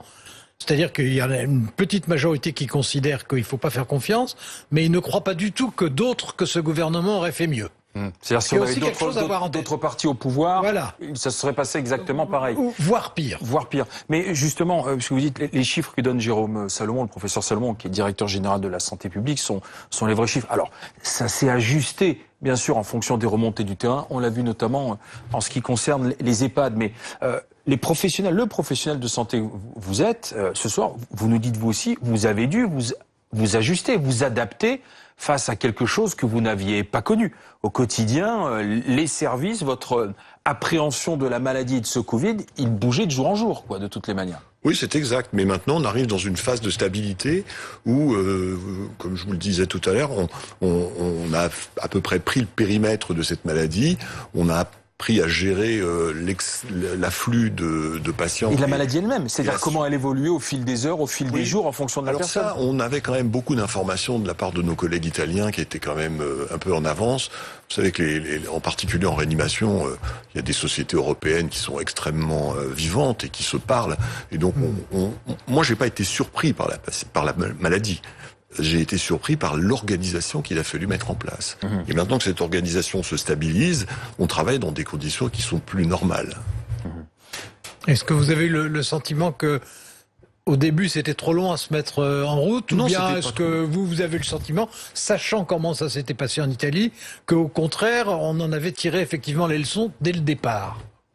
On a fait assez peu on a eu assez peu de surprises médicales, mais si vous voulez qu'on se retrouve 15 jours en arrière, on nous a demandé d'arrêter nos programmes opératoires pour libérer des lits de réanimation. Au début, on y croyait à peine. On s'est dit, mais c'est si important que ça. Et puis pendant 2-3 jours, on n'a rien vu venir. Et puis quand c'est venu, on avait 15 appels par jour, on pouvait pratiquement plus prendre les malades. Et c'est cet afflux massif que je qualifiais tout à l'heure de réanimation de guerre, parce que c'est comme si vous avez un bombardement, vous avez 20 malades qui arrivent en même temps, il faut s'occuper des 20 en même temps. Nous, on n'en a pas eu 20, on en a eu 4, mais 4 c'est beaucoup. Hein. Oui, mais aujourd'hui, l'essentiel des malades que vous traitez, ce sont des malades Covid ou pas? Je crois que sur les 45 lits de réanimation que nous avons, il reste 9 pas Covid. Ah oui, effectivement, avec des personnes âgées, parce que ce qu'a rappelé le professeur Salomon, c'est plus de 70 ans. Hein. La majorité des décès des personnes qui sont aujourd'hui... Oui, alors en réanimation, nous avons peu de patients de plus de 80 ans Aujourd'hui, j'en ai un de plus de 80 ans. 35% des patients en réanimation au niveau national ont moins de 60 ans. Ah ouais. Et à peu près 60% entre 60 et 80 ans. C'est à peu près ce que j'ai. Et vous qui êtes chirurgien cardiologue, est-ce que vous avez le sentiment qu'il y a moins de cas d'urgence de cardiologie qui se manifestent? Ah mais très clairement, les SAMU nous le disent, il y a moins d'infarctus, il y a moins de crises d'asthme, il y a moins de décompensation de bronchite chronique, il y a moins d'accidents évidemment, oui. Il y a moins de pathologies dépistées par les médecins puisqu'il y a moins de consultations. Donc en fait, en temps normal, on n'aurait pas pu libérer autant de lits. Mais comme tout le monde est confiné, toutes les pathologies ce qui est assez étonnant quand même, c'est qu'il y ait moins de cas de pathologies violentes cardiaques ou d'AVC. Est-ce qu'il y en a moins ou est-ce que les patients appellent moins?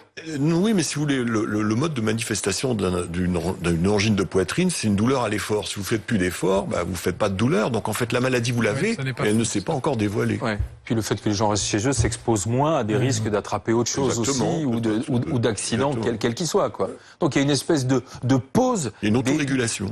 Des pathologies, une espèce d'autorégulation qui sera intéressante aussi à observer du point de vue médical, sachant qu'en ce moment en Chine, Wuhan, d'où est parti ce Covid-19, est en train de déconfiner. C'est la fin du confinement là-bas. Et que la conséquence instantanée a été que enfin pas tous les déconfinés, mais beaucoup de déconfinés se sont précipités vers la gare pour partir ailleurs.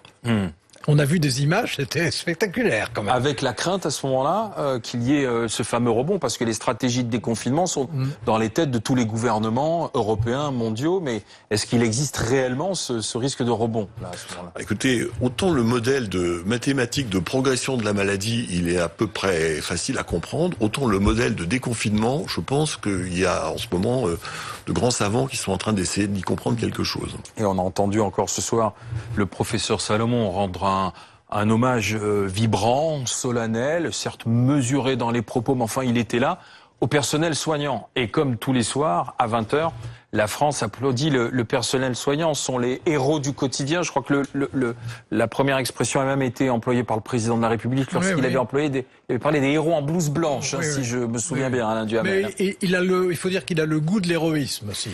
Dans son idéologie personnelle, ça revient régulièrement à l'occasion de discours, mais il a été sûrement heureux et fier de trouver des vrais héros. Et ce soir, justement, on va écouter la France qui, une fois encore, applaudit les héros en blouse blanche.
Voilà l'hommage de la France qui, tous les soirs, durant 1 minute, 1 minute 30, 2 minutes, ce soir, quasiment, applaudit le personnel soignant. Ce hashtag « On applaudit » que l'on voit sur les réseaux sociaux avec des vidéos, avec des concerts parfois improvisés aussi, des déclarations d'amour, des poèmes.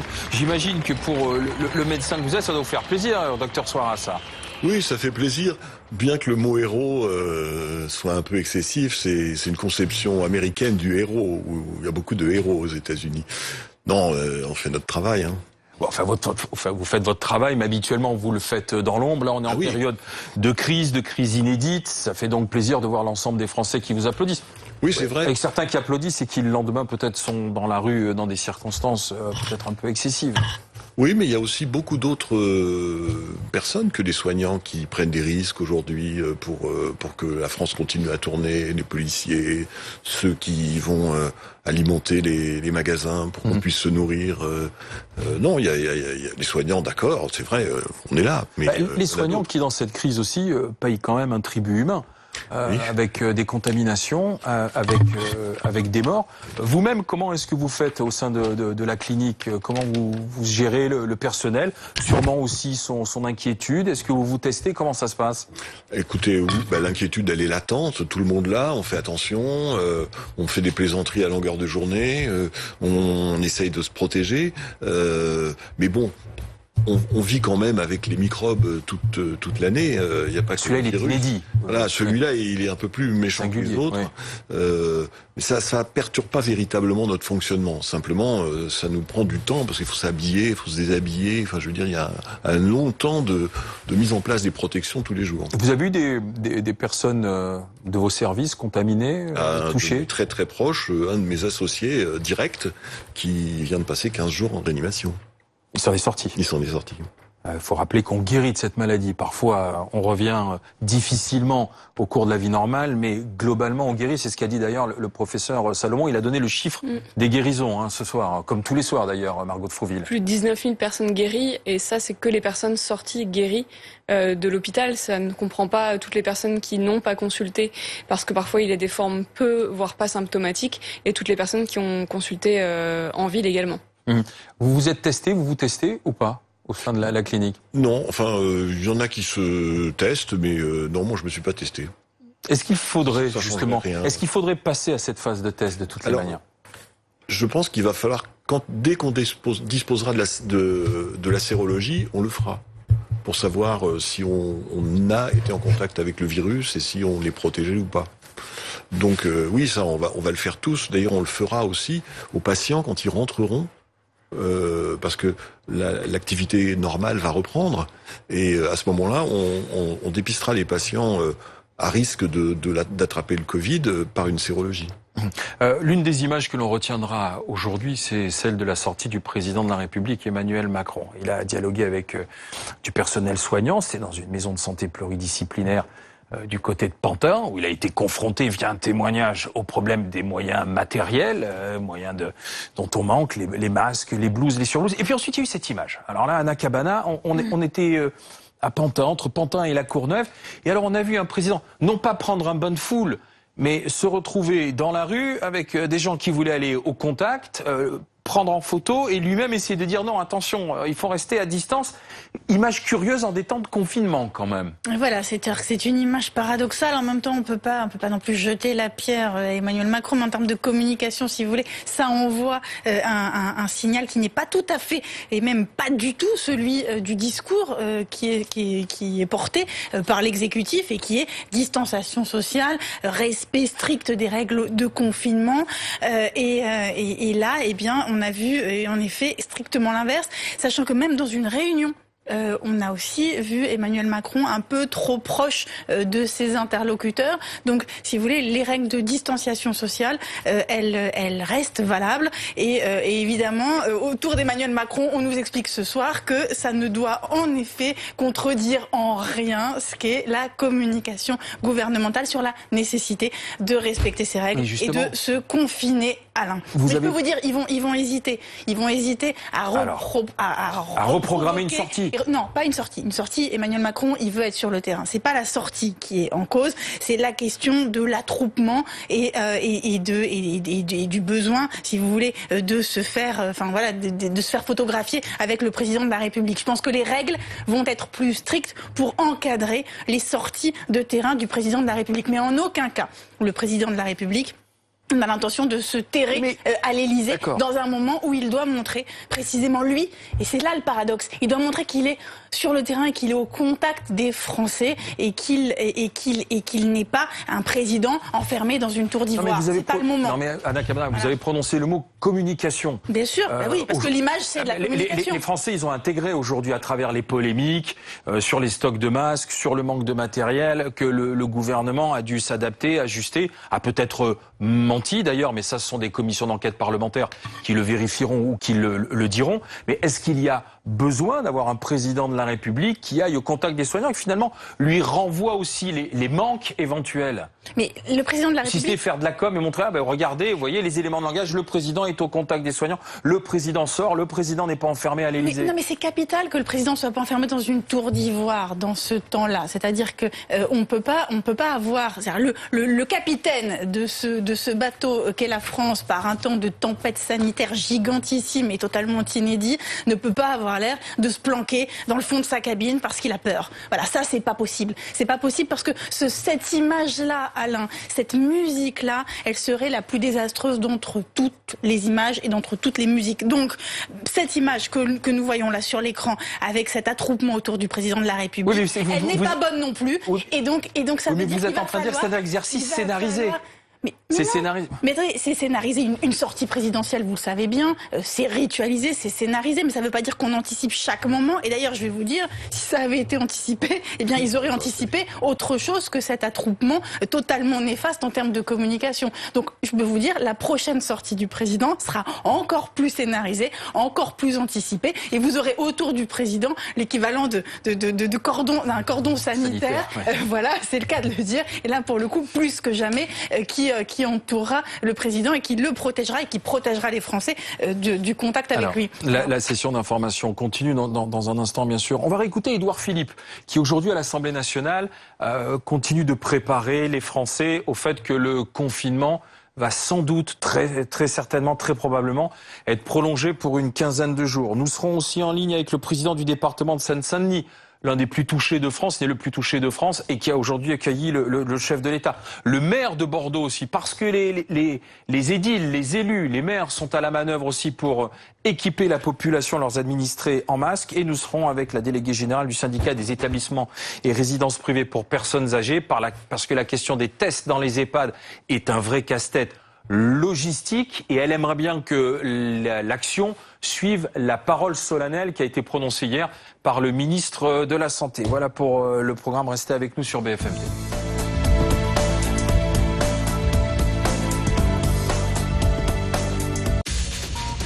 La santé est un bien précieux. Pour la préserver, il faut s'informer. C'est l'une de nos missions pendant cette crise, vous donner un maximum de conseils. Chaque jour, nous recevons et nous interrogeons les plus grands spécialistes, professeurs de médecine, généralistes, urgentistes. Ils répondent à nos questions pour mieux vous accompagner dans cette crise. Ce que vous avez le droit de faire, à quoi ressemblent les premiers symptômes par exemple, ou encore comment se protéger. BFM TV est plus que jamais à vos côtés. Aujourd'hui, malgré les circonstances exceptionnelles, BFM TV produit en direct tous ces journaux d'information et réunit les meilleurs spécialistes pour mieux vous informer.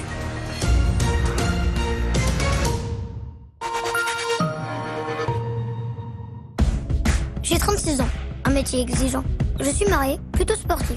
Et dans moins de 2 heures, j'ai un rendez-vous de la plus haute importance. Mais d'abord, c'est l'heure de la récréation.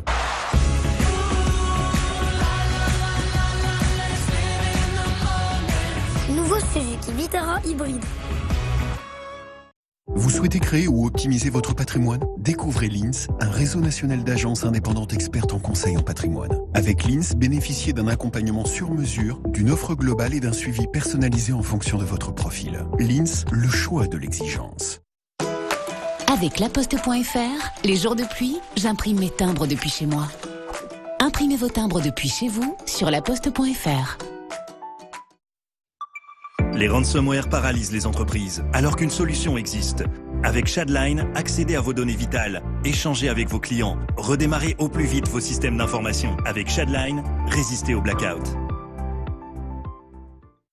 La société de consommation. Quand on connaît les conséquences de la surconsommation sur l'environnement, on ne peut pas rester sans rien faire. À la Maïf, quand un appareil est endommagé, on voit si on peut le réparer avant de le remplacer. Et pour la voiture, on propose quand c'est possible de remplacer une pièce abîmée par une recyclée. Réparation garantie à vie. Lutter contre le gaspillage, c'est ça être assureur militant aujourd'hui.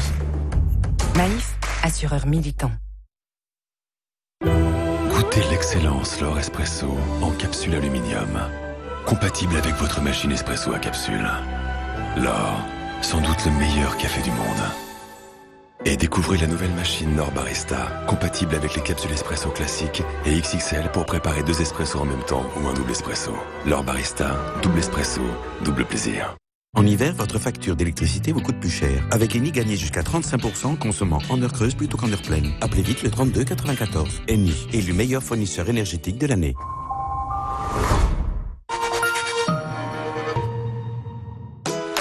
Avec laposte.fr, les jours de pluie, j'imprime mes timbres depuis chez moi.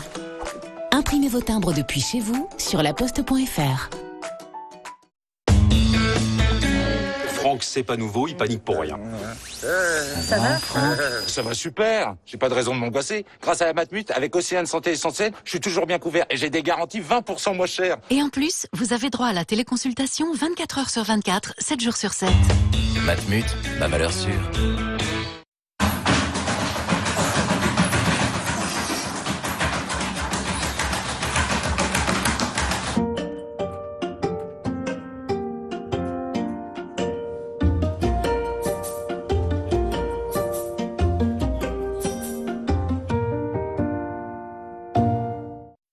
Alors, Julie, t'hésites encore?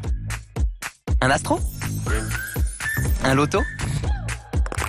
Ah, Golden Animals. Tu le connais pas celui-là? En même temps, avec 80 jeux, t'as pas fini de t'amuser.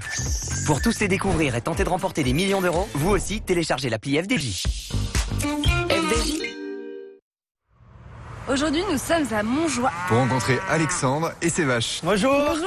Pierre, enchanté. Alexandre. Sophie, enchantée.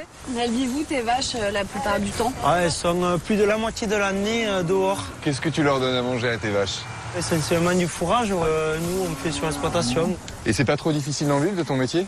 Ça va, on a passé un contrat avec Lidl qui nous permet de bien en vivre et de bien en dormir les nuits, quoi, on va dire. Lidl soutient les producteurs français. Avec des prix aussi bas, pourquoi tout le monde n'est pas chez l'Olivier Assurance? C'est incompréhensible. Et vous, monsieur, pourquoi vous n'y êtes pas? C'est bien ce qu'on pensait. C'est incompréhensible. Des clients satisfaits et des économies. L'Olivier Assurance. Venez, vous comprendrez. À BFM TV avec il y a un quart d'heure, enfin un petit peu plus d'un quart d'heure, mais on a vécu bien sûr il y a quelques instants la communication du directeur général de la santé, le professeur Salomon, qui a été très clair. Hein. Bon, la phase ascendante, elle ralentit, Margot de Frouville. Ça ne veut pas dire que le pic est passé, au contraire, il faut rester très vigilant. Et puis on a passé cette fameuse barre des 10 000 décès. 10 000 décès, 10 328 très exactement, donc quasiment un tiers en établissements médico-sociaux, dont les EHPAD, des données qui remontent parfois tardivement, qui ne reflètent pas forcément les décès qui sont intervenus dans les 24 dernières heures. En revanche, à l'hôpital, on a un chiffre fiable, 7 091 décès depuis le 1er mars, c'est 607 de plus en 24 heures. C'est tout simplement le pire bilan jamais enregistré, ça fait 25 décès par heure si on compare sur les dernières 24 heures, et ça permet d'expliquer aussi le solde qui est très faible en réanimation, le nombre de nouvelles personnes à prendre en charge, puisqu'il y a eu il y a actuellement 7131 personnes en réanimation ce soir, c'est 7% de plus en 24 heures, mais si l'on prend en compte les 518 nouveaux patients moins les sorties ou les décès, le solde n'est que de 59 patients, un solde qui se réduit de jour en jour, puisqu'on était à 94 hier ou encore à 140 avant-hier. Et c'est ce que vous disiez, docteur Soira. Je rappelle que vous travaillez en service de réanimation à la clinique Ambroise Paré. Vous êtes responsable du service RAD et vous disiez, on n'est pas sorti de l'auberge quand même, mais la catastrophe a été évité. C'est l'expression que vous avez employée tout à l'heure. Ce qui ne veut pas dire qu'on est sorti d'affaire. Oui, je pense qu'on va pas manquer de lits de réanimation. C'est ça, ça aurait été ça la catastrophe, c'est d'avoir à laisser mourir des gens sans les réanimer. Mais c'est pas parce qu'on a évité la catastrophe que le problème est résolu. Et la seule stratégie que l'on ait pour le moment efficace, c'est celle du confinement, c'est-à-dire de casser la chaîne de transmission. Et ce confinement, on a bien compris qu'il serait sans doute prolongé. C'est d'ailleurs ce que laissait entendre clairement le Premier ministre, chef du gouvernement, Édouard Philippe, aujourd'hui à l'Assemblée nationale. Aujourd'hui, l'impératif, c'est de faire en sorte que le confinement fonctionne. L'impératif, c'est de faire en sorte que le virus circule suffisamment lentement pour que le nombre de cas sévères qui justifient l'admission dans les services de réanimation ne soit pas supérieur au nombre de la capacité globale de notre système hospitalier. Donc aujourd'hui, c'est l'heure du confinement. Et l'heure du confinement va durer. C'est clair, l'heure du confinement va durer. Voilà, c'est clair, il faut que les Français le comprennent. Oui, c'est très clair, c'est martelé. Et ce qui est intéressant, c'est qu'il y a clairement une volonté de corriger le tir par rapport à ce qui s'est passé la semaine dernière. Parce que la semaine dernière, alors certes, aujourd'hui, l'exécutif nous dit oui, mais on répondait à des questions de députés. Mais le mot de déconfinement avait été prononcé. On avait dit que ce serait progressif, pourquoi pas par région. Aujourd'hui, on ne veut plus en parler parce qu'on considère qu'il y a encore toujours ce risque d'injonction contradictoire. C'est-à-dire à la fois parler de déconfinement tout en expliquant aux Français qu'il faut qu'il reste. C'est pour ça qu'Édouard Philippe martèle que ce déconfinement va durer. C'est pour ça que ce matin, chez Jean-Jacques Bourdin, Olivier Véran, il ne veut même plus en parler. Il dit que ce n'est plus d'actualité. Donc on sent bien que la crainte absolue, c'est que ça reparte, c'est qu'il y ait une deuxième vague, d'où cette extrême prudence pour évoquer ce thème. Même si, attention, c'est n'en parler jamais, y penser toujours, bien entendu qu'on y pense, parce que on y travaille avec, vous savez, cette task force autour de Jean Castex, l'ancien secrétaire général adjoint de l'Élysée sous Nicolas Sarkozy, parce que c'est extrêmement complexe, qu'il faut tout prévoir, mais en tout cas, dans le discours et dans la parole, on ne veut pas trop en parler pour ne pas, en quelque sorte, créer sans doute un faux espoir chez les Français que ce déconfinement, eh bien, serait pour tout de suite. Alors, on veut pas trop parler, en effet, même pas du tout du déconfinement, mais on veut pas non plus annoncer la poursuite du confinement en disant que si on n'est pas Emmanuel Macron, c'est-à-dire qu'il y a quand même quelque chose, on voit bien quand même le partage des rôles se dessiner entre le président de la République et le Premier ministre. Le Premier ministre, déjà jeudi soir et encore aujourd'hui, il a dit le déconfinement n'est pas pour demain, et néanmoins, il n'a pas annoncé 15 jours supplémentaires de confinement. Ça, ce serait, me dit-on, le rôle, n'est-ce pas, du président de la République, parce que dans l'idée... Ce qui est paradoxal, parce que la dernière fois, ce n'était pas lui qui l'avait annoncé, c'était Édouard Philippe. Mais on voit bien que les rôles entre deux, si vous voulez, sont quand même assez confus. En tout cas, les frontières sont mouvantes. Et là, ce pourrait être Emmanuel Macron qui l'annonce dans une allocution qui pourrait avoir lieu jeudi. Voilà, ça serait la troisième allocution solennelle, 20h, enfin, modèle classique, quoi. Depuis l'Élysée, modèle monarchie républicaine. République, temps de crise, etc. Mais il faut voir aussi une chose, c'est que je vous parlais du partage des rôles entre Édouard Philippe et Emmanuel Macron. En fait, ce qui s'est joué, c'est que ils ont alterné, parce qu'Emmanuel Macron, au départ, voulait être à la fois celui qui fixe le cap et qui gère le quotidien. Et il mal à se sortir de ce et en même temps-là. C'est-à-dire que il a conscience qu'il devrait laisser la gestion du quotidien à Édouard Philippe. Donc de temps en temps, il le fait. Alors qu'Édouard Philippe se retrouve à faire de la pédagogie et de la coordination des administrations. Mais Emmanuel Macron, malgré tout, il ne se contente pas du cap et il a des petites tendances à interférer aussi dans la gestion du quotidien. Donc on va voir comment ça se joue et comment les partages des rôles vont se tenir peut-être un tout petit peu plus rigoureusement entre les deux hommes. Sachant que tout se base sur l'avis des experts scientifiques.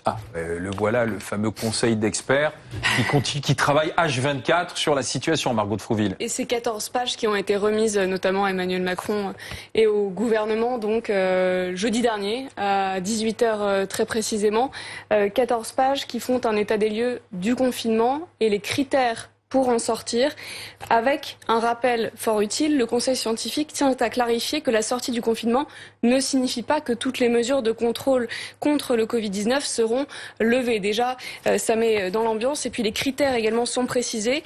Ils sont nombreux, vous allez le voir. Il y a d'abord un soulagement des services de réanimation sans que ce soit quantifié. La deuxième condition sine qua non pour lever ce confinement, c'est une réduction du nombre de cas, réduction qui doit être suffisante pour permettre un dépistage systématique. Donc vous voyez que là, il faudra baisser la barre puisqu'on est à 20 000 tests par jour maximum en France actuellement. Également une stratégie post-confinement très précise, sans abandonner évidemment les mesures barrières, le fait qu'il faille des masques en suffisamment grande quantité pour les soignants, pour tous les professionnels qu'on appelle en deuxième ligne, qui peuvent être exposés au virus par leur activité professionnelle, mais également le port du masque en population générale. Ça, c'est la troisième étape. Et puis, évidemment, que tout cela respecte les capacités hospitalières et de la médecine de ville. La priorité demeure la poursuite d'un confinement renforcé dans la durée. On voit donc que ça va s'étaler sur plusieurs semaines. Et quand on regarde la carte des contaminations, on s'aperçoit que ce département de Seine-Saint-Denis, où le président de la République s'est déplacé aujourd'hui, est l'un des départements les plus touchés. Des décès en hausse, le manque d'équipements sanitaires, une surpopulation dans de nombreux logements. Et puis ces héros du quotidien, ces Français qui tous les matins vont travailler, eh bien pour beaucoup sur Paris, ils viennent de Seine-Saint-Denis. Nous sommes avec Stéphane Troussel, qui est le président du département de la Seine-Saint-Denis. Bonjour Monsieur Troussel, merci d'être avec nous. C'était bien ce déplacement du chef de l'État aujourd'hui, c'était bien pour qu'il se rende compte et qu'il entende un certain nombre de choses? Oui, c'était important et moi je salue le déplacement du président de la République en Seine-Saint-Denis.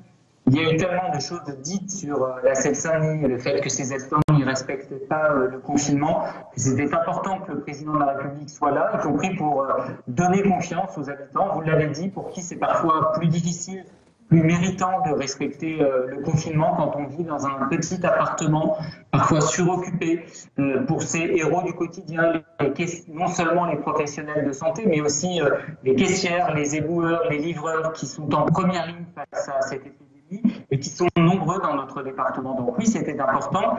Et pour nous, les élus locaux, nous lui avons aussi fait passer un certain nombre de messages.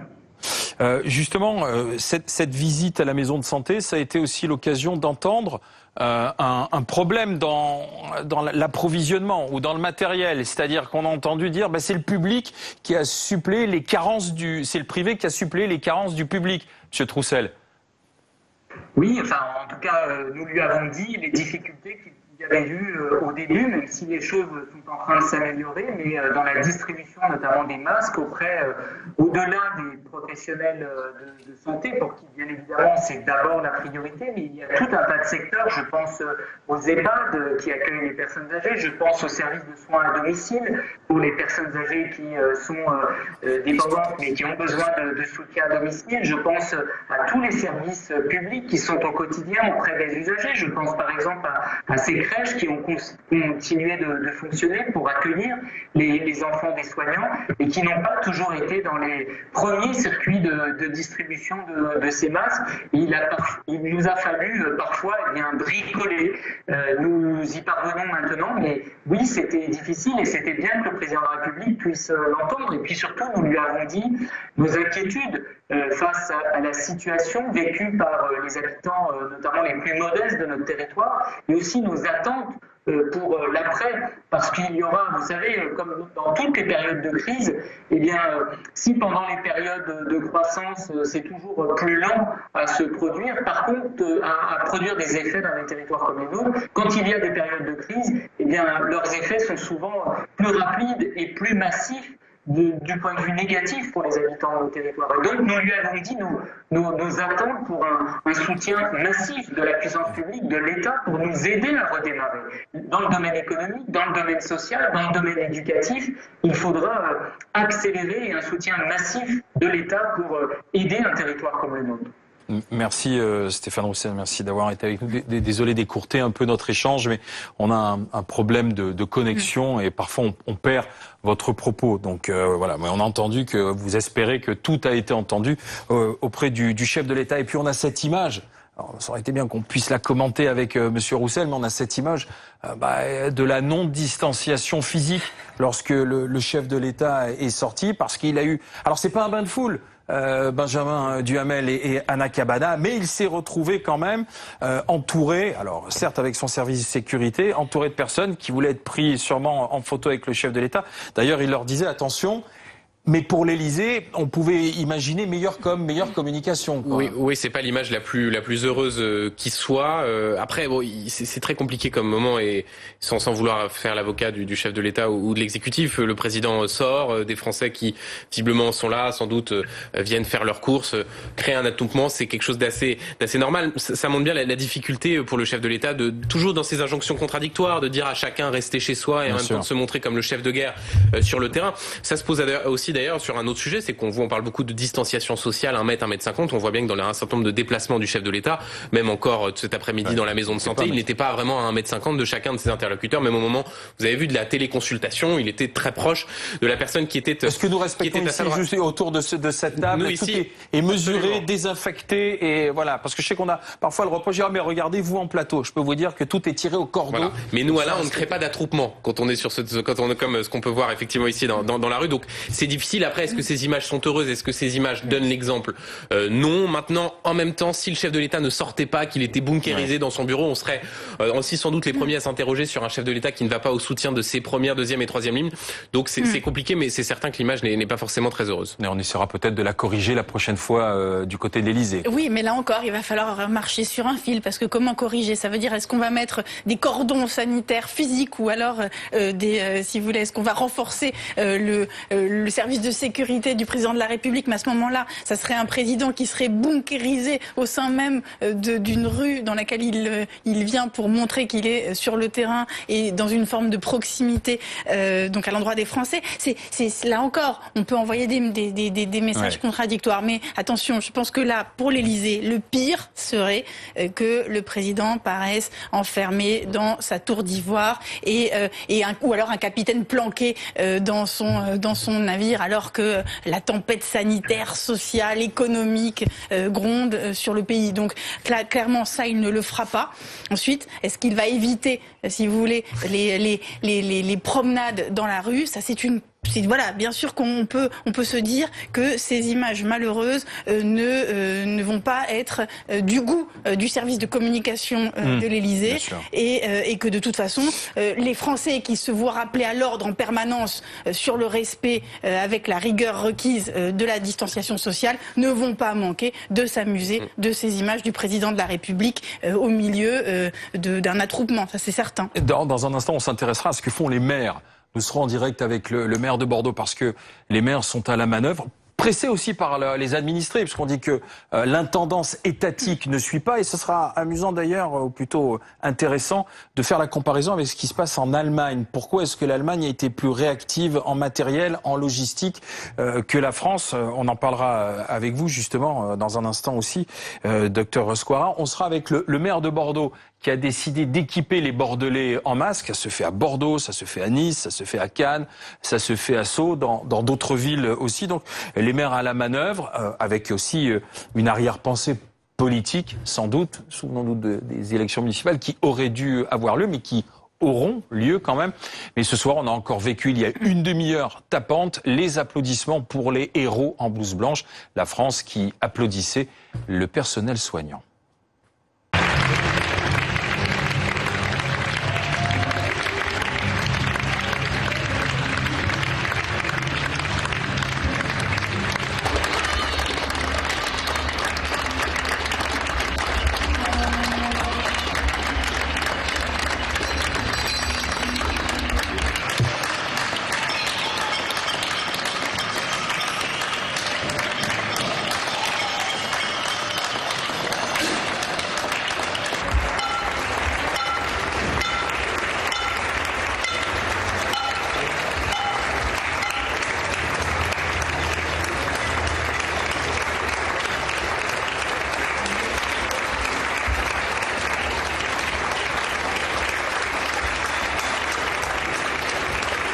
Donc l'hommage au personnel soignant et puis un clip désormais, 350 personnalités, artistes qui ont décidé de se mobiliser et qui chantent un titre inédit et demain, une démarche au profit de la Fondation des Hôpitaux de Paris.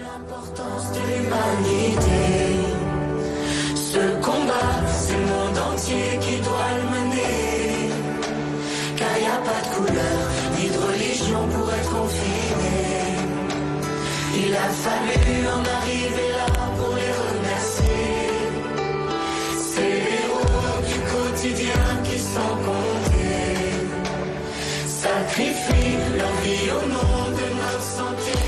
Voilà le clip pour la Fondation des hôpitaux de Paris. Et aujourd'hui, on voit les municipalités, les maires aussi se bouger, faire en sorte qu'ils puissent répondre aux demandes des administrés.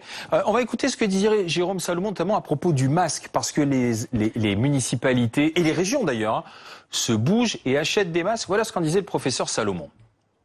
Il ne faut surtout pas imaginer que le masque est l'arme unique. D'ailleurs, vous savez que les débats scientifiques se poursuivent. Ce n'est pas un débat de la DGS ou du ministère de la Santé. C'est un débat aux États-Unis, c'est un débat en Europe et c'est un débat au sein de l'Organisation mondiale de la santé.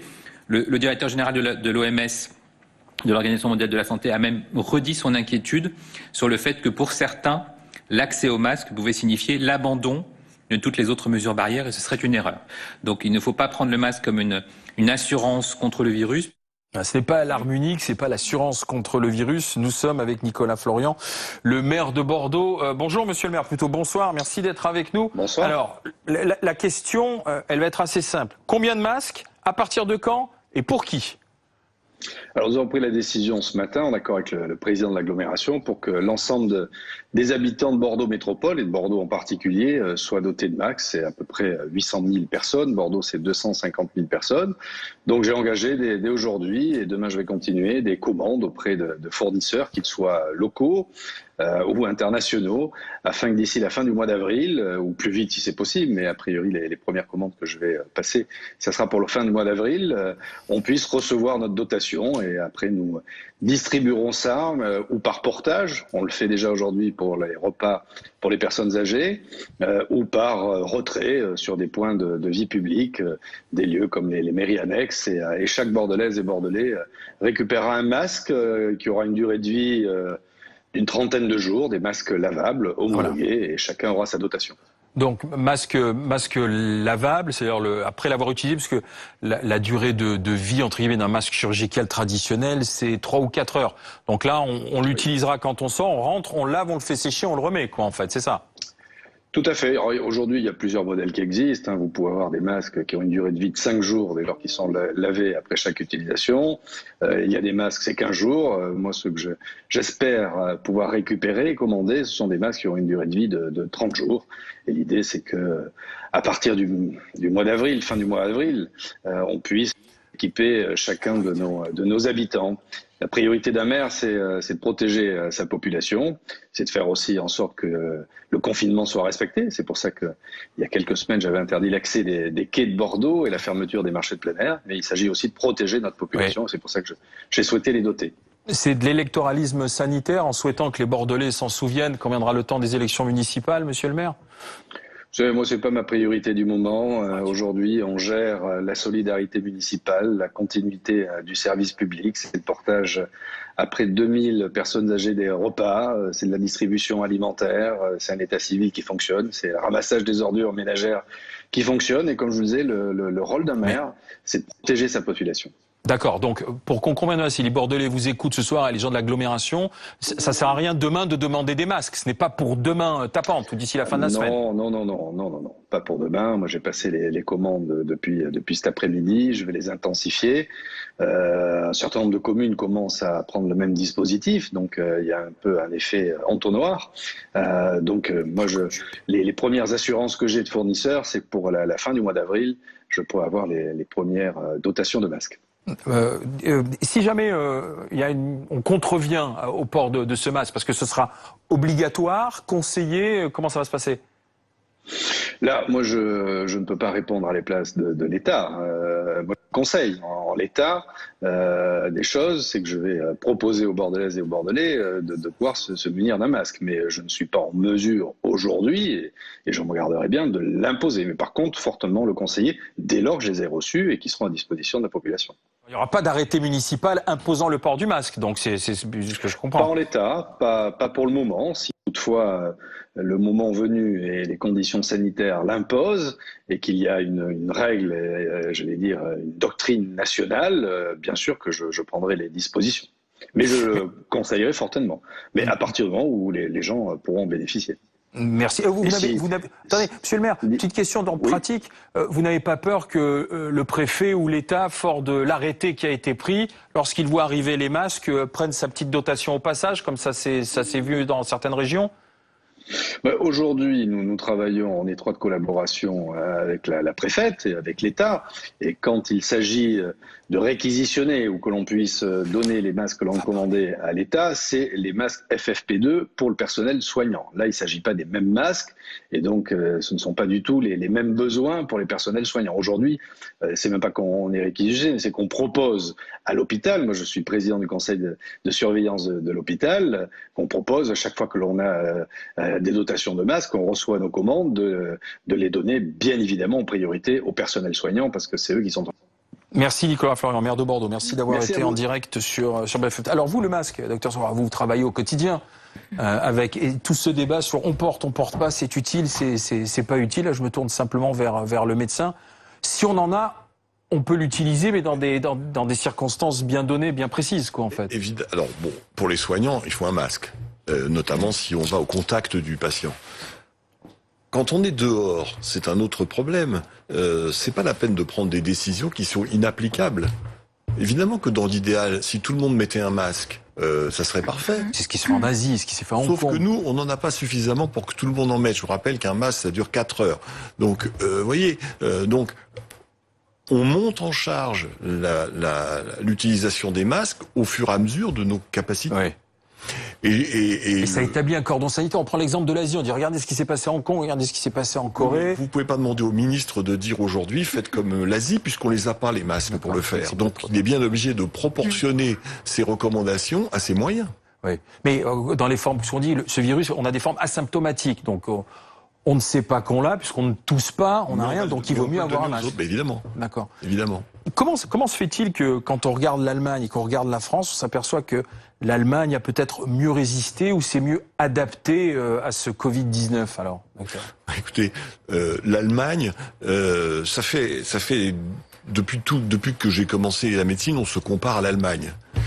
Et alors on a un mode de gestion qui est singulier et eux ils ont un mode de gestion qui est singulier. Je pense que si on veut véritablement avancer, le président de la République a dit que la manne allait tomber sur les hôpitaux, tout allait être remis. Il faudrait qu'on regarde comment font les Allemands. Parce que nous, on a une gestion qui est dispendieuse et eux, ils ont une gestion qui est rigoureuse. Les Français consacrent à peu près la même somme que les Allemands à la santé. 11,5% du PIB. On est les 2 premiers pays d'Europe. Les autres sont tous en dessous de 11%. Et pourtant, avec cette même somme, il y a 6 lits pour 1000 habitants en France d'hospitalisation, il y en a 8 en Allemagne. Il y a 3,2 médecins pour 1000 habitants en France, il y en a 3,6 en Allemagne. Les médecins, les infirmières sont payés 20% plus cher. Pourquoi ? Parce que il y a une gestion rigoureuse en Allemagne. Alors la gestion rigoureuse, elle commence comment ? Elle commence par donner une part plus importante à la médecine de ville et à l'hospitalisation privée. 2,7% pour l'hôpital en Allemagne, 3,4% en France. 15 milliards de différence. Il y a une façon de gérer la santé. 4% des coûts de santé, des coûts de la santé sont en administration en Allemagne, 5,4% en France. 3 milliards et demi de plus. Dans un hôpital parisien, français, quand vous avez 2 soignants, vous avez 1 administratif. Dans un hôpital allemand, quand vous avez 3 soignants, vous avez 1 administratif. Quelques milliards en plus. Mais à la fin de l'année, vous avez un système français déficitaire et vous avez un système allemand excédentaire. Donc les Français qui consacrent la même somme que les Allemands à leur santé sont en droit d'avoir une santé plus rigoureusement gérée, de manière à être plus efficace. Mais attendez, qui doit gérer ? Ça veut dire parce qu'en Allemagne, ce sont les Länder aussi qui il y a l'État qui prennent et les Länder. Ouais. Mais je veux dire, en France, tout est centralisé, c'est vrai. Mais on pourrait imaginer que ça soit décentralisé dans les régions. Moi, je suis pas compétent pour répondre à ça. Moi, je constate des chiffres globaux. C'est aux hommes politiques, c'est aux commentateurs de donner des solutions. Mais aujourd'hui, je constate que à charge égale pour les contribuables, le système allemand est plus performant. Et je vous passe même pas les lits de réanimation. Il y a 2 fois plus de réanimation. Donc ce sera repensé. Donc il faut repenser ça. Ils ont tout, voilà. Passer la crise, il faut repenser l'administratif, la gestion et les budgets, quoi. Enfin. et la répartition publique-privée, je vous rappelle le mot d'ordre. On va dire vous prêchez pour votre paroisse. Donc déjà, je vais faire comme dans les congrès. Je vais faire ma déclaration de conflit d'intérêts. Je n'ai aucune action dans ma clinique et je prends ma retraite dans 1 an, donc je suis totalement libre. Ce qu'il y a, c'est que aujourd'hui, nous avons une administration qui concentre tout sur l'hôpital public. Je veux dire, c'est l'hôpital public. Olivier Véran, quand il a pris ses fonctions, il a dit « Je suis un médecin de l'hôpital public, je vais traiter l'hôpital public ». Et l'hôpital privé, il existe aussi. En Allemagne, le mot d'ordre, c'est le privé autant que possible, l'État autant que nécessaire. Et en France, c'est l'hôpital public d'abord. Donc, avec ça, vous avez des résultats de gestion qui en découlent. Mais est-ce que vous n'avez pas l'impression que cette crise, précisément, notamment par la collaboration entre les cliniques et les hôpitaux, et puis par la nécessaire refondation que ça va supposer, va être obligé l'État et la France à revoir tout ça? C'est pour ça que je suis venu, pour passer ce message. Pourvu que lorsqu'on va refonder tout notre système de santé, sans dogmatisme, on regarde les problèmes réellement comme ils sont, et pourvu qu'on s'inspire de l'Allemagne. L'Allemagne s'inspire de nous quand il trouve qu'on fait des choses bien. Mais en ce qui concerne l'administration de la santé, je pense qu'on devrait s'inspirer d'eux.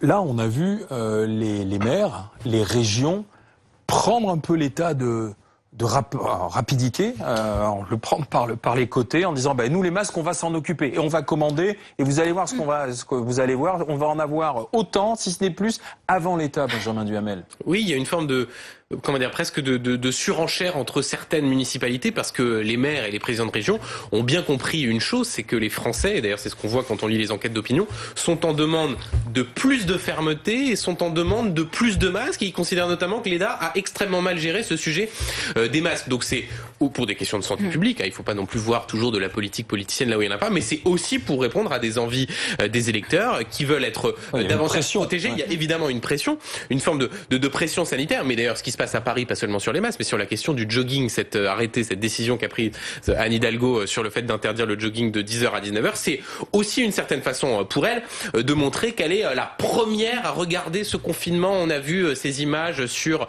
le canal Saint-Martin ou alors à d'autres endroits de confinement pas respecté. Regardez, je suis la première maire d'une grande ville à interdire avec après ensuite des mesures qui font tache d'huile parce qu'on voit bien que quand une municipalité décide quelque chose sur les masques, une autre suit avec ensuite une possibilité, c'est qu'au final ces maires finissent par être précurseurs par rapport à l'État qui, bien entendu en fonction de ses moyens, parce que c'est plus facile quand on est maire de Bordeaux de dire on va avoir des masques pour tout le monde que quand on est à la tête d'un pays de 66 millions d'habitants.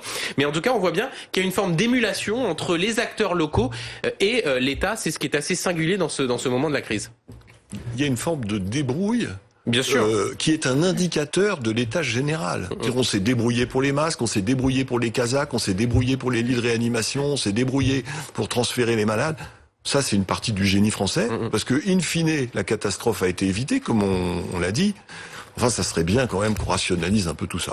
Anna Cabana. Mais là, ce qu'on voit avec les élus locaux, c'est qu'ils veulent à la fois servir d'aiguillon au gouvernement et à l'État, et puis en même temps, ils sont eux-mêmes prisonniers de ces injonctions contradictoires qui sont celles d'être à la fois dans le respect des règles édictées par l'État et en même temps d'être moins laxiste que tu meurs, parce que c'est ça qu'il y a la course à l'anti-laxisme, c'est-à-dire que plus d'autorité, plus de protection, et donc restriction des libertés, et on voit chacun que même certains ont réfléchi à limiter à 2 minutes le temps autorisé sur un banc. Oui, enfin, ça a été abandonné finalement. Mais heureusement que ça a été abandonné parce que c'est pas non plus la peine de faire un concours aux idées plus autoritaires et plus restrictives des libertés possibles. C'est pas non plus le sujet. Donc il faut faire attention avec ces surenchères et en même temps aujourd'hui, elles sont la porte est ouverte. C'est-à-dire que les municipalités ne voudront jamais être taxées d'être trop laxistes. Donc toutes vont vouloir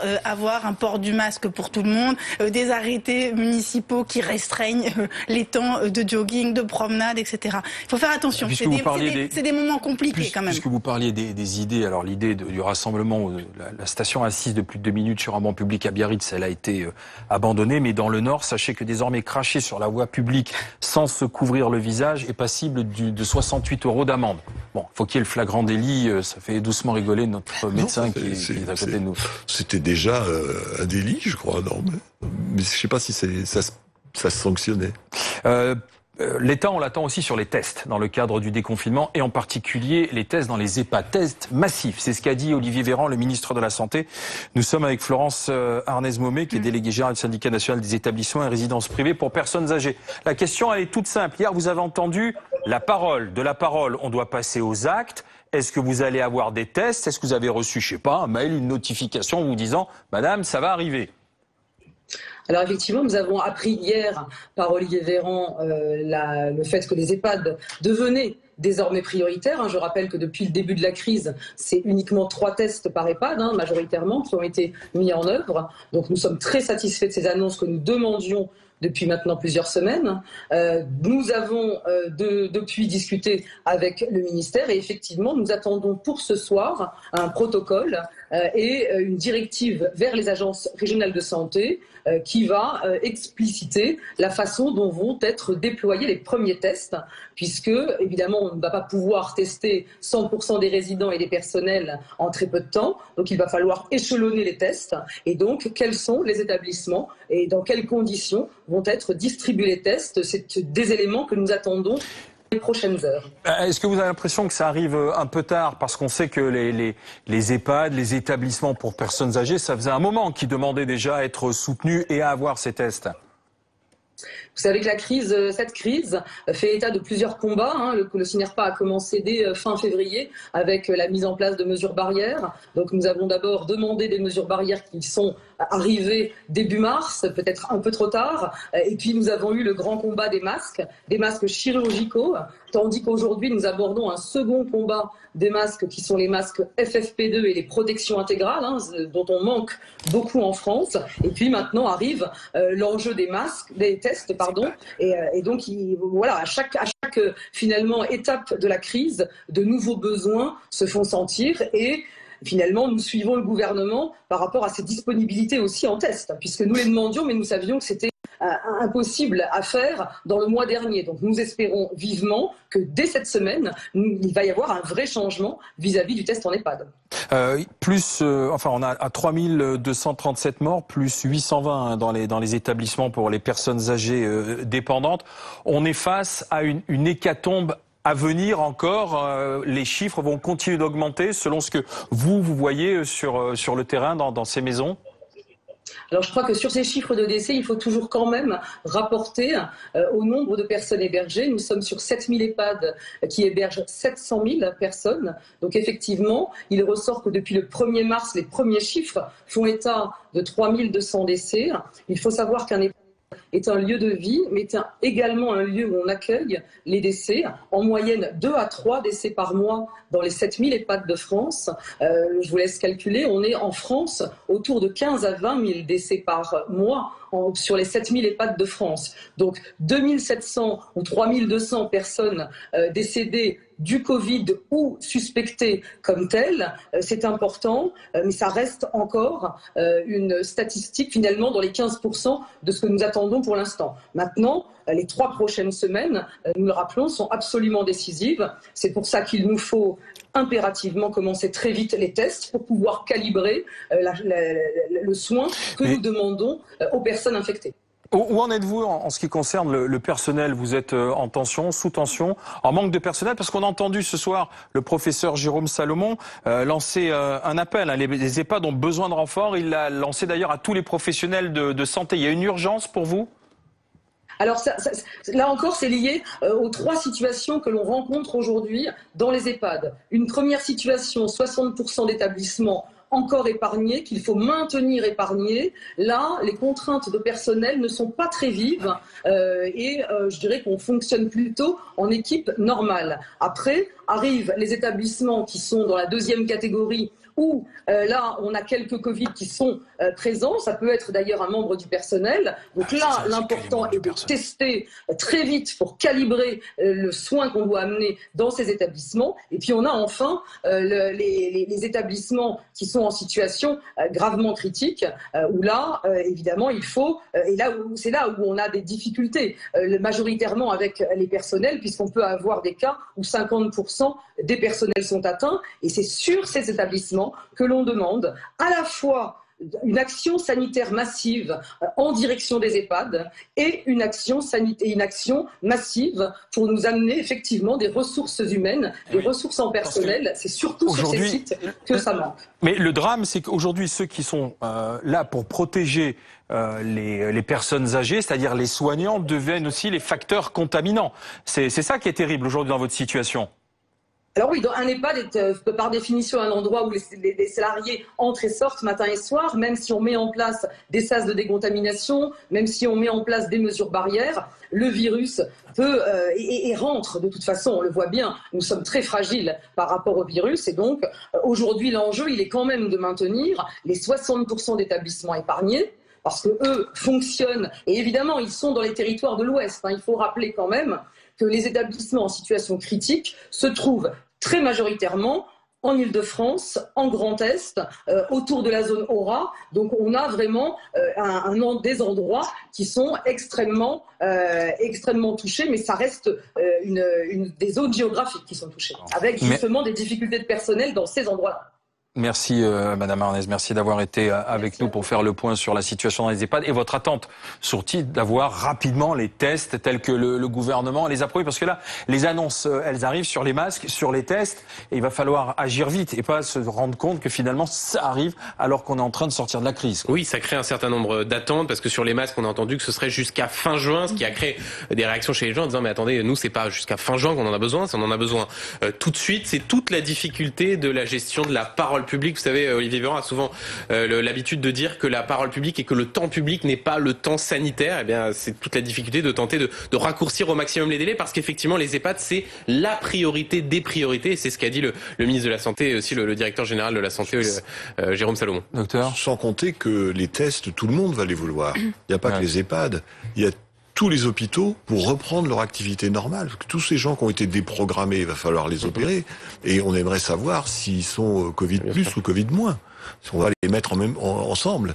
Donc oui, tout le monde, c'est exactement comme pour les masques. Il va y avoir une... Tout le monde va vouloir des masques, tout le monde va vouloir des tests. Oui, mais c'est peut-être les conditions sine qua non pour sortir aussi correctement du confinement. Les conditions du déconfinement, ça fait partie des pistes de réflexion, évidemment. C'est-à-dire que un déconfinement total ne peut pas ne pas s'accompagner de tests et de sérologie. Sinon, vous ne sécurisez en aucun cas votre déconfinement. Justement, on va continuer d'en parler, des chiffres du jour donnés par le professeur Salomon, des conditions de prolongation du confinement dans un instant avec Bruce Toussaint, ses chroniqueurs et ses invités. Bonne soirée sur BFM.